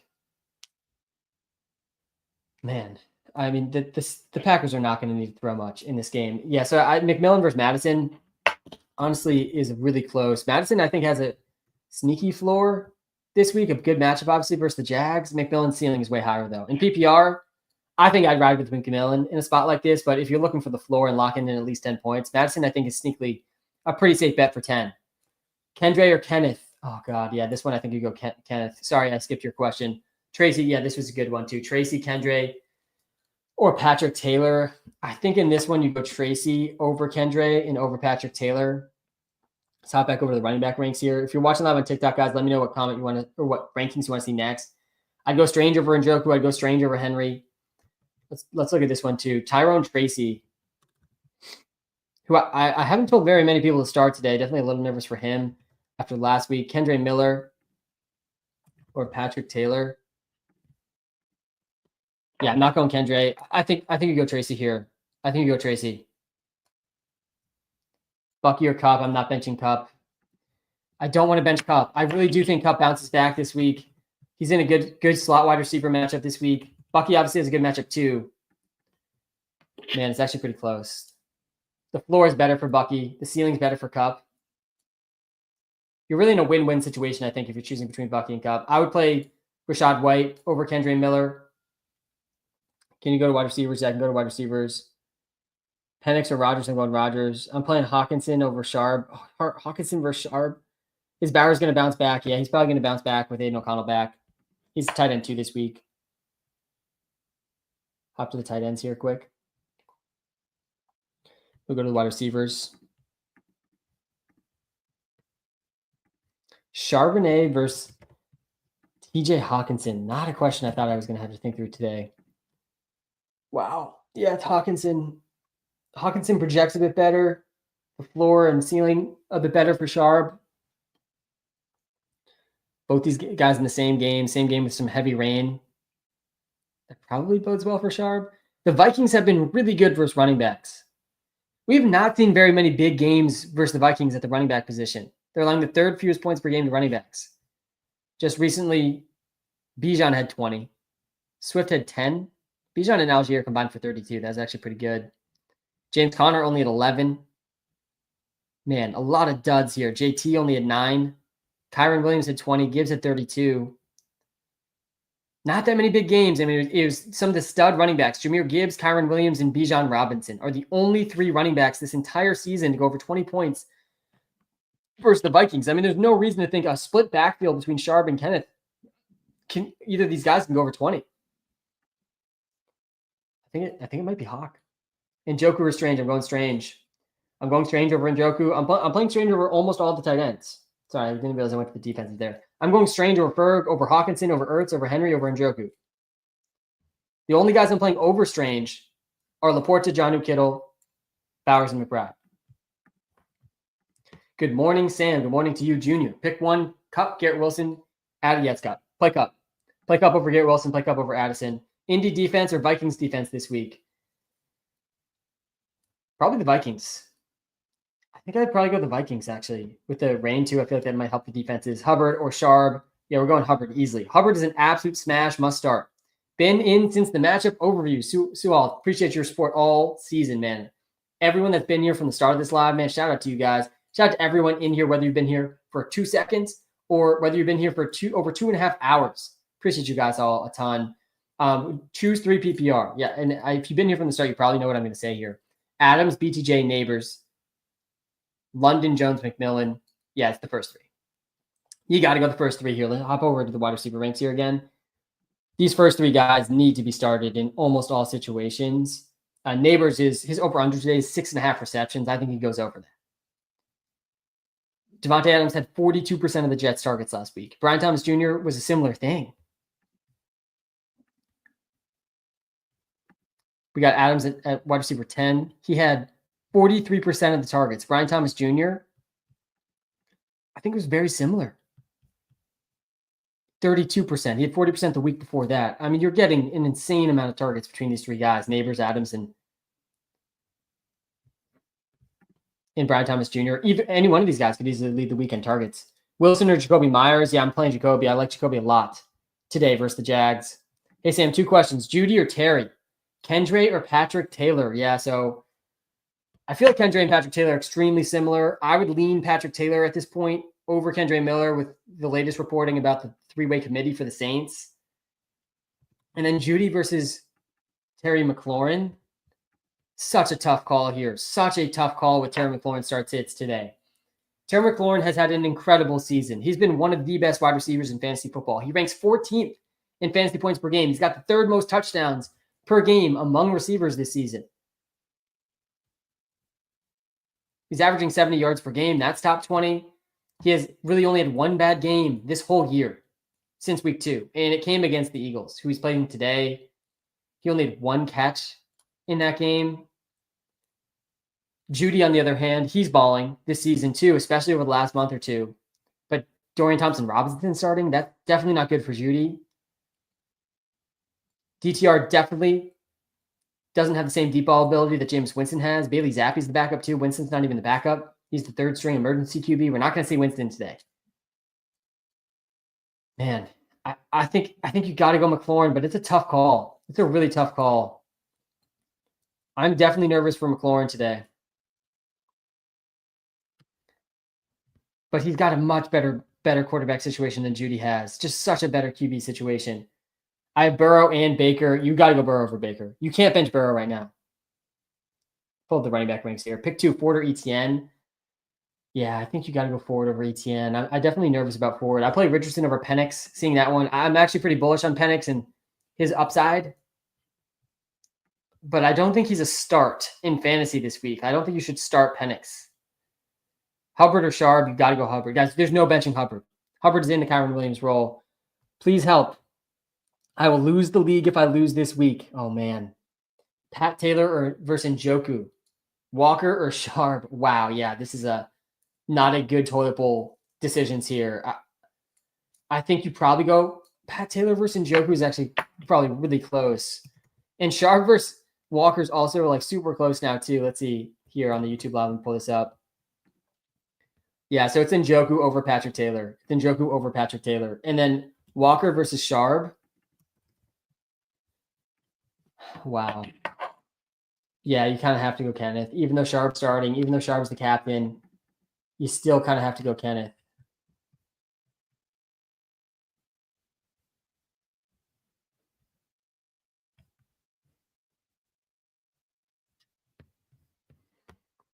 Give your thoughts on ETN, please. Yeah, I got you with the backfield for the Jags. I have seen some ETN and Bigsby questions today. I did expect some of that because they're in a good matchup. It's a good matchup for the Jags offense today. We got ETN at running back 27 and Bigsby at running back 31. I agree with those respective rankings. I do think I would go ETN over Bigsby. ETN's had an awful season. He has gotten over 8.5 points in 3 straight, though. He's the better receiving back compared to Bigsby. He's got 4 catches in back-to-back games. ETN played 73% of the snaps last week. That is a huge jump up. This is the most we've seen him play since week 11. The second most we've seen him play second most we've seen him play all season. The second highest snap percentage of the season. He ran the most routes of the season to ETN. Maybe the pendulum's swinging a little bit towards ETN, especially if they fall behind and they're throwing more. And the Jags, I think, they were 2.5-point underdogs in this game, right? 2.5-point underdogs in Las Vegas. in the dome too. Etienne's a pretty sneaky play looking at some of these numbers. Yeah, I don't hate Etienne. Pretty good chance at a touchdown. Should get some receiving work. Probably pretty underrated at this point of the season. You know, we haven't seen a huge game from him in a while. Would be classic fantasy too for Etienne to just absolutely smash. You're the man. Thanks for answering on Etienne. Yeah, I got you. Bucky or Brees. Yeah, I'm going Bucky or Brees pretty easily. AJ or Evans. You cannot bench Mike Evans. There's no benching Mike Evans. And like, it's rare I tell people to bench AJ Brown. Evans is wide receiver 3 this week, right up there in tier 1. AJ Brown's at the bottom of tier 1. Evans is at the top. Kenneth over Brees? Nope, not Kenneth over Brees at this point. Jack Charbonnet starting. You really don't want to start Kenneth Walker right now. What's up, Sam? Good morning. Desperate. Need. Half PPR pick 2. Jennings, BTJ, Jacoby, K9. Yeah, Yona, you're in a good spot here, I think. With both Brian Thomas Jr. and Jacoby Myers. I think Jacoby over Jawan Jennings is fine. Yeah, I think I'd go Jacoby and Brian Thomas Jr. I like both them in that game. I think that game, that Jags-Raiders game, there's actually going to be a ton of fantasy points scored. I like Brenton Strange. I like Brian Thomas Jr. For the Jags, we just talked about Etienne. He's kind of a sneaky sleeper. And I think Bowers and Myers also have a bunch of upside, and I don't hate the floor for Madison either. Why would you start Moore and Kupp over Myers? I have those 3 and don't know what to do. Yeah, I do like Myers a lot. DJ Moore, though, is playing the Lions. Cooper Kupp, I think, is in a really good matchup versus the Jets. And these are 3 good options. They all project pretty close here. It's a close call. The ceiling is just much higher for DJ and Kupp. I think Myers is a bit more of a floor play, just a part of that Raiders offense. He's got the best matchup. But the Jets matchup looks worse on paper than it actually is, and they've struggled for slot receivers too. So yeah, I lean DJ and Kupp. Definitely a close call. Should I not start Reichard because of bad weather? So pick up McManus over him? Yeah, I'm cool with that. I'm fine benching Reichard with the rain. There's going to be heavy rain in the Vikings-Seahawks game. AJ Brown versus Kyron Williams. Man, I mean, that's another win-win situation there. I think you probably go Kyron Williams. Yeah, it's Kyron over AJ Brown. BTJ or Bucky. Man, that's a tough call too. Two really good rookies there. Yeah, that one's Brian Thomas Jr. if that's PPR. If it's not PPR, it's probably Bucky. I'm playing Tyreek over Devontae Smith pretty easily. Dowdle or McLaurin. Oh, God. Dowdle versus McLaurin. These McLaurin start sits are going to be the death of me this season, guys. I mean, this week, not this season. This season has actually been pretty easy. Like every week I've leaned towards starting McLaurin. This week feels just so unique based on the one game we saw him versus the Eagles and how good the Eagles have been.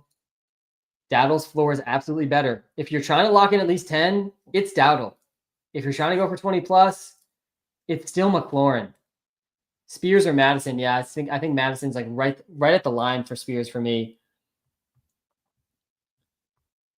Jennings, Abdullah, or Judy? Yeah, it's Jennings. I play Jennings over Judy. I play Jennings over Marvin Harrison Jr. too. I play Judy over Marvin Harrison Jr. as well. Tight end list. Yeah, I got you with the tight end list. Play Burrow or Baker? Yeah, you got to play Burrow. I like Baker, but the only guys I'm playing over Baker are Burrow, Allen, and Hurts. That's it. Then it's Baker.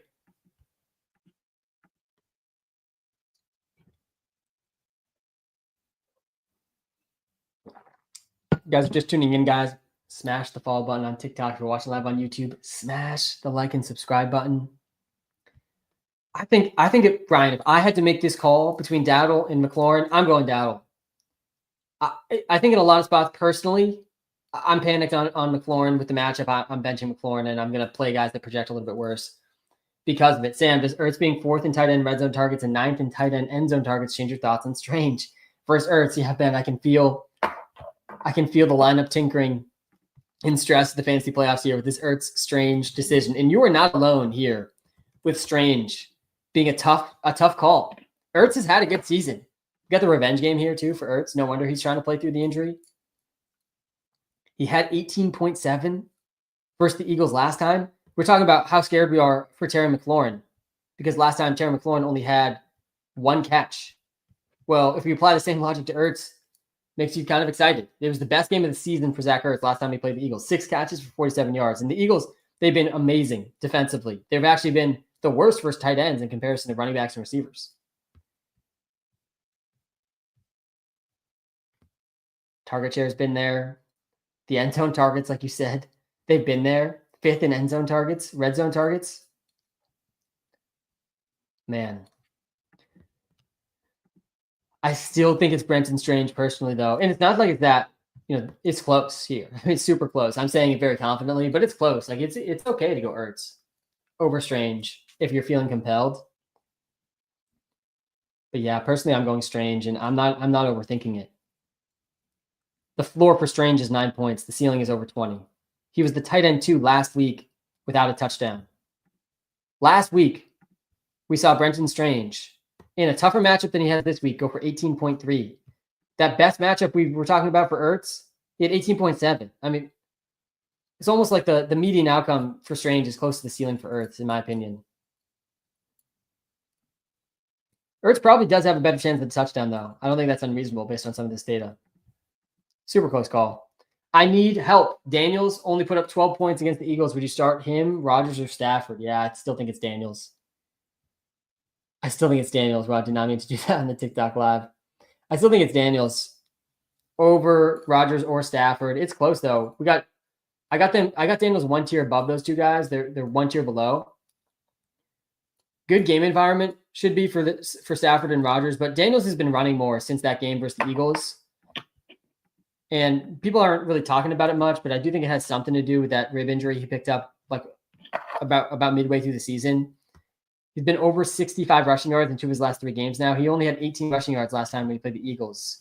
Did run it 7 times. He's had at least 9 carries in 2 back-to-back games, though. I think I'd go Daniels over Darnold, too, yeah. I'm playing Goff, Richardson, Kyler, Baker over Daniels.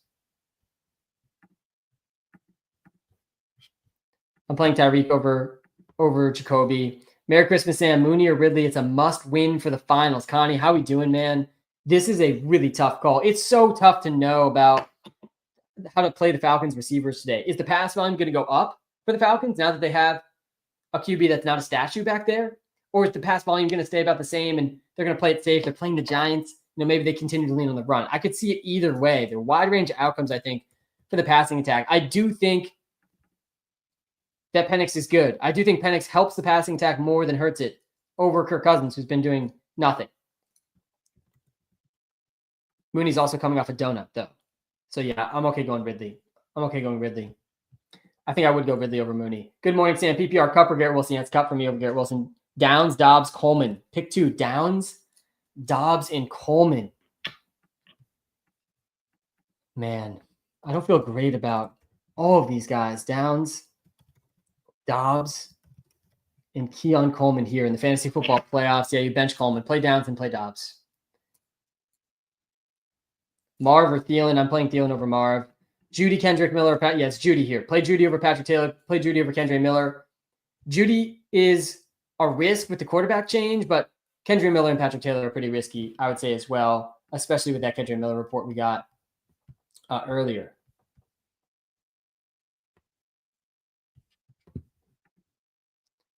Yeah, I'm playing Cup over Garrett Wilson.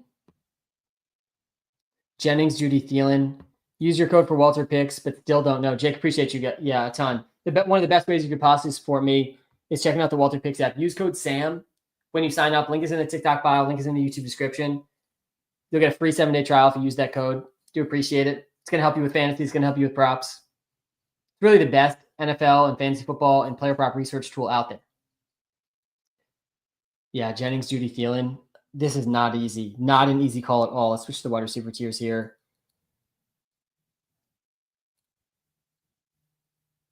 Yeah, wow. These guys are all projected like half a point within each other. I think you've got to go Jennings or Thielen over Judy with DTR starting. Jennings, it's got the best QB situation. He's got the tougher matchup. I feel really good about the floor for Thielen. It ultimately comes down to a floor ceiling decision here. Ask yourself this. This is how I like to think through the floor ceiling decisions. Is my goal to lock in at least 10? Or is my goal to try to get 20 plus? If your goal is to lock in at least 10 points, you go Thielen, I think. And if your goal is to get at least 20 plus, I think you go Jennings. And Walter kind of agrees with me here that the ceiling for Jennings is high. Jennings is over a 20% target share in each of the last 4 games. Thielen's been balling too. There's no Xavier Legette either. Sam Goff or A-Rich. Yeah, it's a close call too here with the quarterbacks. I do have A-Rich one spot ahead of Goff. I do like Anthony Richardson. He's a bit of a wild card each week. He's not completing half his passes most weeks. He was under 50% again. Last week, he's under 50% completion percentage this season. You cannot win NFL games if your QB is going to complete less than 50% of the passes. It's not a bad matchup, though, versus the Titans. And the rushing's there, man. He scored 4 rushing touchdowns his last 4 games. He's running about as much as anyone in the NFL at quarterback. He's over 20% rush share every single game this season, at least 7 carries in 4 straight games. And you got Jared Goff, who's coming off an incredible game versus the Bills. He gets the Bears in this one. Not a scary matchup. He had 17 points last time for them. I would think Goff is more of the safe option. They're really close, though. They're really, really close. I personally lean A-Rich, though, and I got A-Rich in the DraftKings lineup this week, too. Jennings or Wilson? Yeah, I think I'd go Garrett Wilson over Jennings. Tight end rankings, please. Yeah, I got you. It's Brenton Strange week. Strange or Judy. You got to go Judy over Strange. I think I saw someone, too, and was asking about Njoku versus...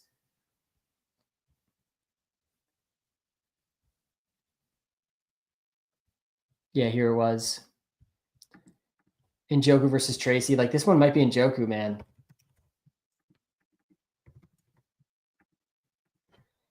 Wow. Yeah, super, super close. I do not feel good about Tracy after last week. Ertz or Ferg? Yeah, I think I'm going Ferg over Ertz. They project so close. Let's actually see. I think we updated the Ertz projection here, maybe. Yeah, it's Ertz over Ferg. Wow, look at this. They're tied for tight end 7. Yeah, it's Ertz over Ferguson. I would go Ertz over Ferguson now. Good luck today. Njoku or Strange? Yeah, I'm going Strange over Njoku personally. I'm playing Strange over Njoku. I'm seeing that in the TikTok live too. Strange or Hawkinson? I'm going Strange. We've seen 4 games where Strange has over 60% of the snaps. Sorry, 5 games where Strange has over 60% of the snaps. In 4 of those, he was a top 10 tight end, went over 9 fantasy points. In one of those last week, there was no Christian Kirk. There was no Gabe Davis. Obviously, no Evan Ingram. And he had 18 points, 11 catches on 12 targets, a 27% target share for Strange last week. And now he gets an even better matchup versus the Raiders. Those other games were earlier in the season when Christian Kirk was still playing, Gabe Davis was still playing. There's a decent floor here for Strange, and I think the ceiling's there too. He had 18 points with the tight end 2 last week without a touchdown.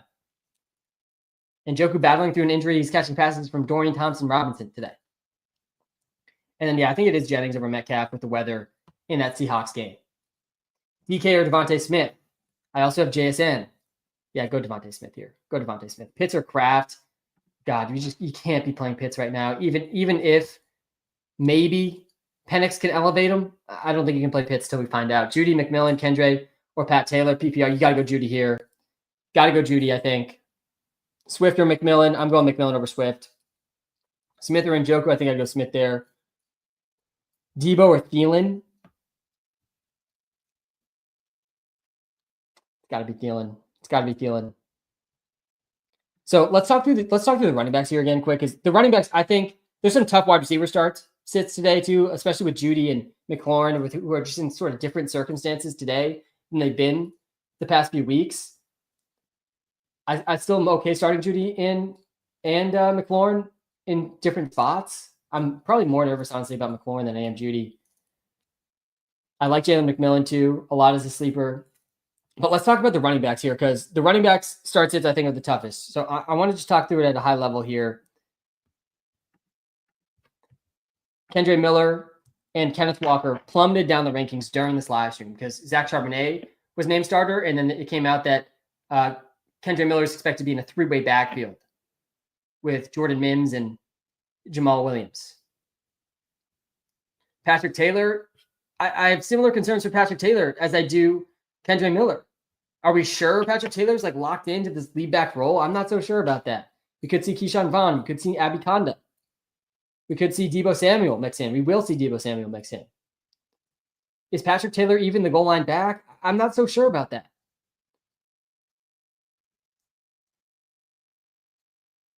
ETN versus Patrick Taylor. Honestly, I'm okay going ETN, over Patrick Taylor. I think ETN is actually pretty sneaky this week. Pretty sneaky.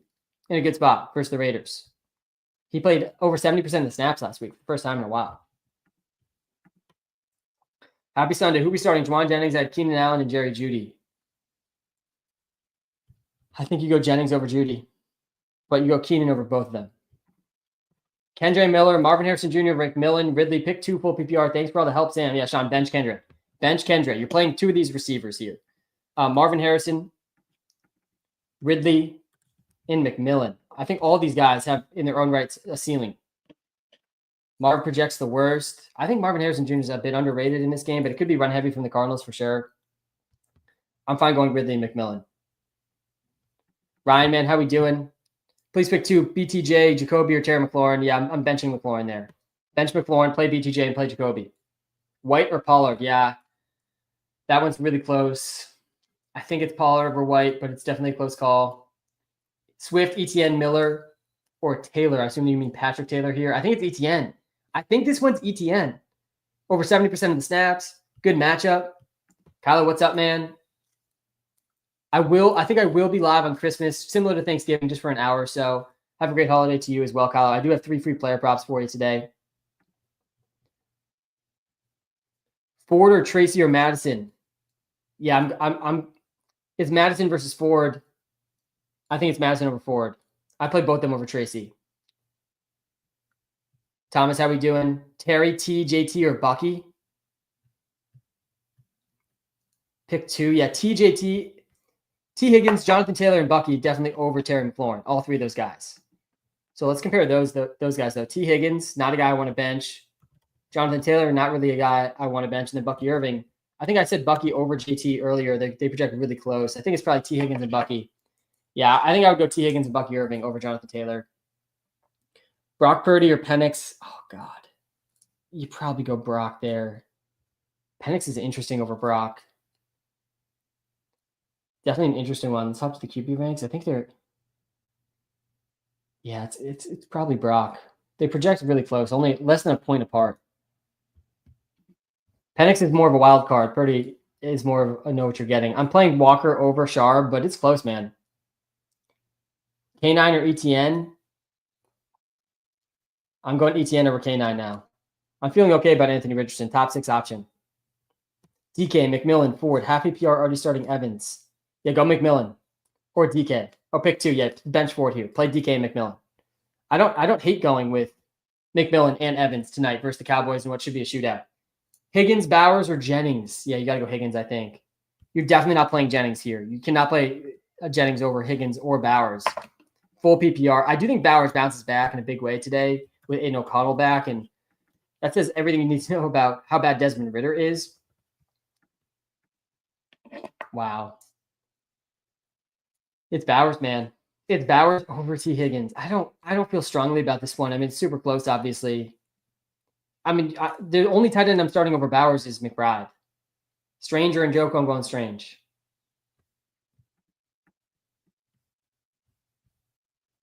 Kendre, Brees, Ridley, or Jaden Reed? Yeah, I'm going Brees there. Hey, Sam, pick 3. BTJ, Neighbors, T. Higgins, and Drake London. And would it be okay to start Strange and BTJ together? Yeah, Colby, I'm fine with that. You're probably getting over 25 targets between the 2 of them. Ryan Thomas Jr., Neighbors. Yeah, it's the first 3. You got to play BTJ, Neighbors, and T. Higgins over Drake London. Penix or Rush? Man, tough call. We actually have Penix over Rush. I think I would go Penix over Rush. The guys that I'm confidently playing Penix over are Drew Lock, Cooper Rush, Mac Jones, and Spencer Rattler. But Cooper Rush is a sleeper in his own right. I might play Penix over Geno.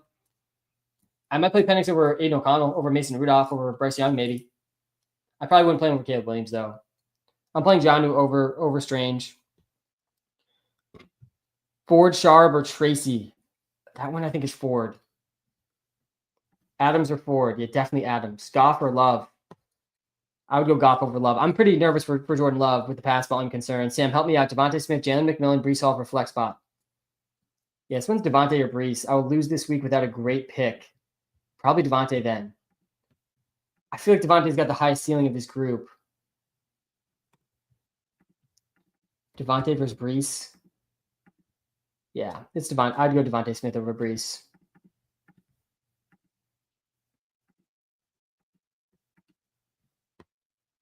I need some help. McMillan or DK? Yeah, I think it's DK over McMillan. Rodgers or Love? I'm going Rodgers over Love. Can we see wide receivers? Yeah, I got you. My favorite picks against the spread. Yeah, I got you with those two. I think the Eagles -4. I think they beat the Commanders by more than 4. I don't hate the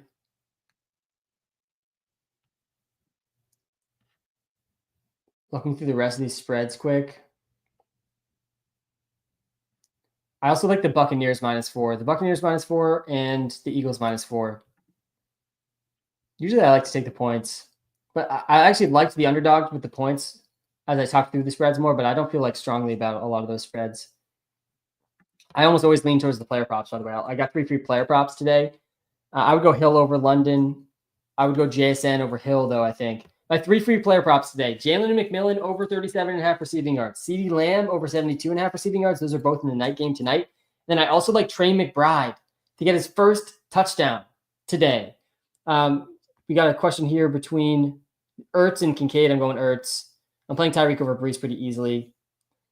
I still think I'd go Daniels over Stafford. I still think I'd go Daniels over Aaron Rodgers, but it's close, man. I understand wanting to go those other guys over him with the matchup for the Commanders. I'm playing Brees over Rashad White. Who has the highest ceiling? Njoku, Debo, or Patrick Taylor? Yeah, it's one of these first two guys, Adrian. And let's take a look. I mean, both these guys, I could see a good case for the ceiling. Debo probably, wow. Debo's ceiling has completely fallen off. Yeah, it's Njoku. Sam, I need to win. Pick one. Who has the best chance to put up points? Pollard, Judy, Spears, full PPR. Yeah, it's Judy. I think it's Judy here if you're looking for the highest ceiling. I do think Spears' ceiling is higher than Pollard's too. Pick two, Bucky, JT, or Kenneth Walker. Yeah, it's definitely Bucky or JT. Bench Kenneth Walker if you can, guys. Bench Kenneth Walker if you can. Calvin Ridley, Marv, or Alexander Madison. Yeah, this one's between Ridley and Madison, I think. I think it's a floor ceiling decision here too. Madison's floor is not bad. Yeah, it's Madison. Unless you're going for the ceiling, then you go Ridley. Ridley or Jameson Williams, are you concerned of the Chicago weather? Yeah, so I have some I didn't mention this one. I would go Ridley over Jameson Williams. So there's going to be wind gusts up to 25 miles an hour in that Lions-Bears game. That's right under the threshold of concern for me, so I'm really not that concerned about that one. The Seahawks-Vikings game, that's going to have downpouring rain. I am concerned about that one in the later part of the day.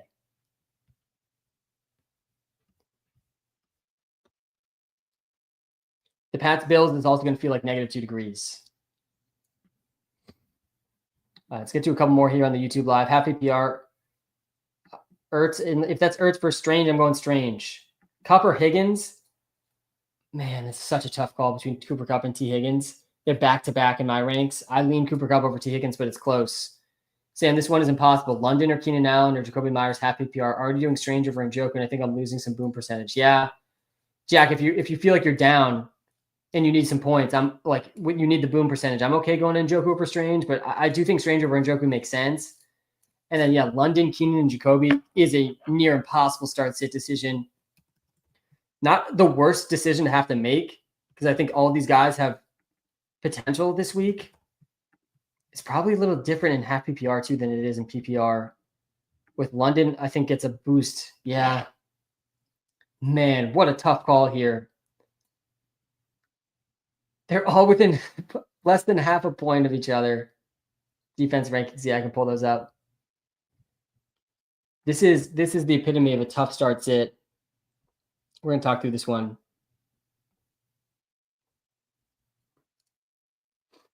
So you got London with Penix. You got Keenan Allen, who scored twice last time versus the Lions in a game with some wind. And then you got Jacoby Myers in a great matchup versus the Jags with Aiden O'Connell back. Man, I think you go London. I think you go with the best receiver on this list. Like, just ignore all situation, all context for a second. We're starting an NFL team today. Which of these guys are you picking? It's easily Drake London. And I don't think it's that close. It's not like the matchup's terrible. I mean, it could be a run-heavy game script. For the Falcons, I do think he probably has the best chance of a touchdown amongst these guys. Keenan's got the highest boom percentage, though. Man, such a tough call here. I think you probably go Keenan or London, though, and you bench Jacoby in a spot like this, even though I like Jacoby a lot this week. I'd lean London, but Keenan definitely in his own right is considered should be considered a good option there. Rodgers or Richardson? I'm going Richardson over Rodgers. Penix or May? Man, I think it's Drake May over Penix. Abdullah or Kendre Miller? God. Oh man, that one's interesting with the Kendre news. That definitely is like a real question now. Kendre versus Abdullah. I think you got to go Kendre over Abdullah. Strange or Hawkinson? I'm going Strange. McMillan or DK? I'm going DK over McMillan. Hey, Sam, got a huge PPR start. Pure chaos here. Jameson, Williams, Kendre, Roma Dunze, Debo, or Patrick Taylor. Mike, we are over 3 hours into this live. You were the first person to ask a Roma Dunze question. Pretty crazy, man. Pretty crazy.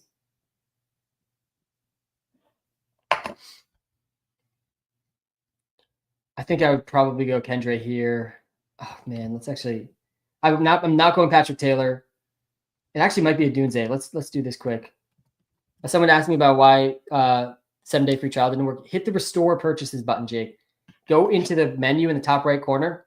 Hit the restore purchases button. That should fix it. Roma Dunze versus Jameson Williams.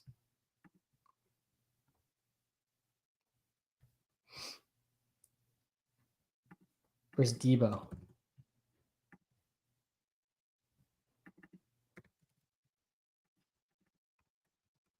Debo's last here. Jameson Williams is first. Man, yeah, go Jameson Williams. Taylor Jr. versus Devontae Adams. Yeah, definitely Devontae Adams. Definitely.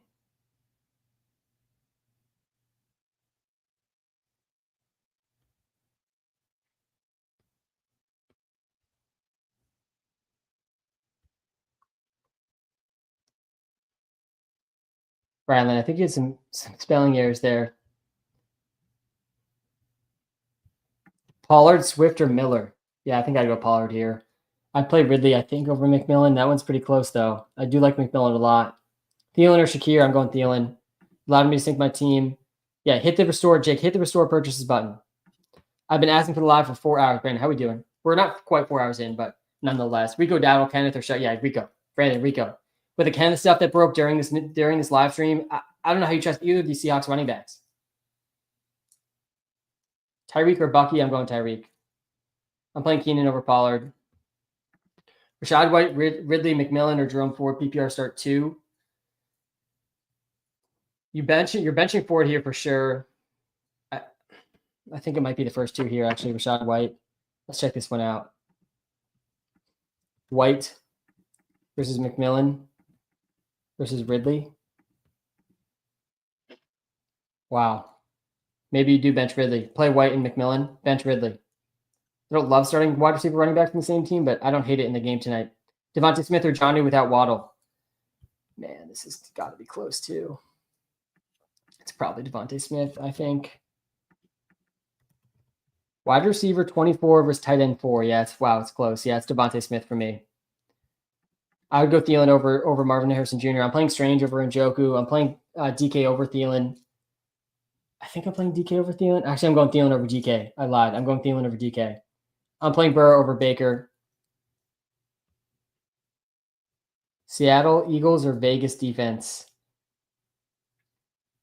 Probably Vegas. Andrew, how we doing, man? Kincaid or Hawkinson? I'm going Hawkinson over Kincaid. And I'm playing Thielen over Shakir and Dowdle. I like Thielen a lot this week.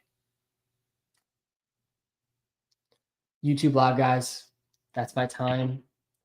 Time's the most valuable thing we have. Thanks for spending some time with me today. We're going to wrap up on the TikTok Live with subscriber-only comment mode here momentarily. Thank you guys so much for tuning in.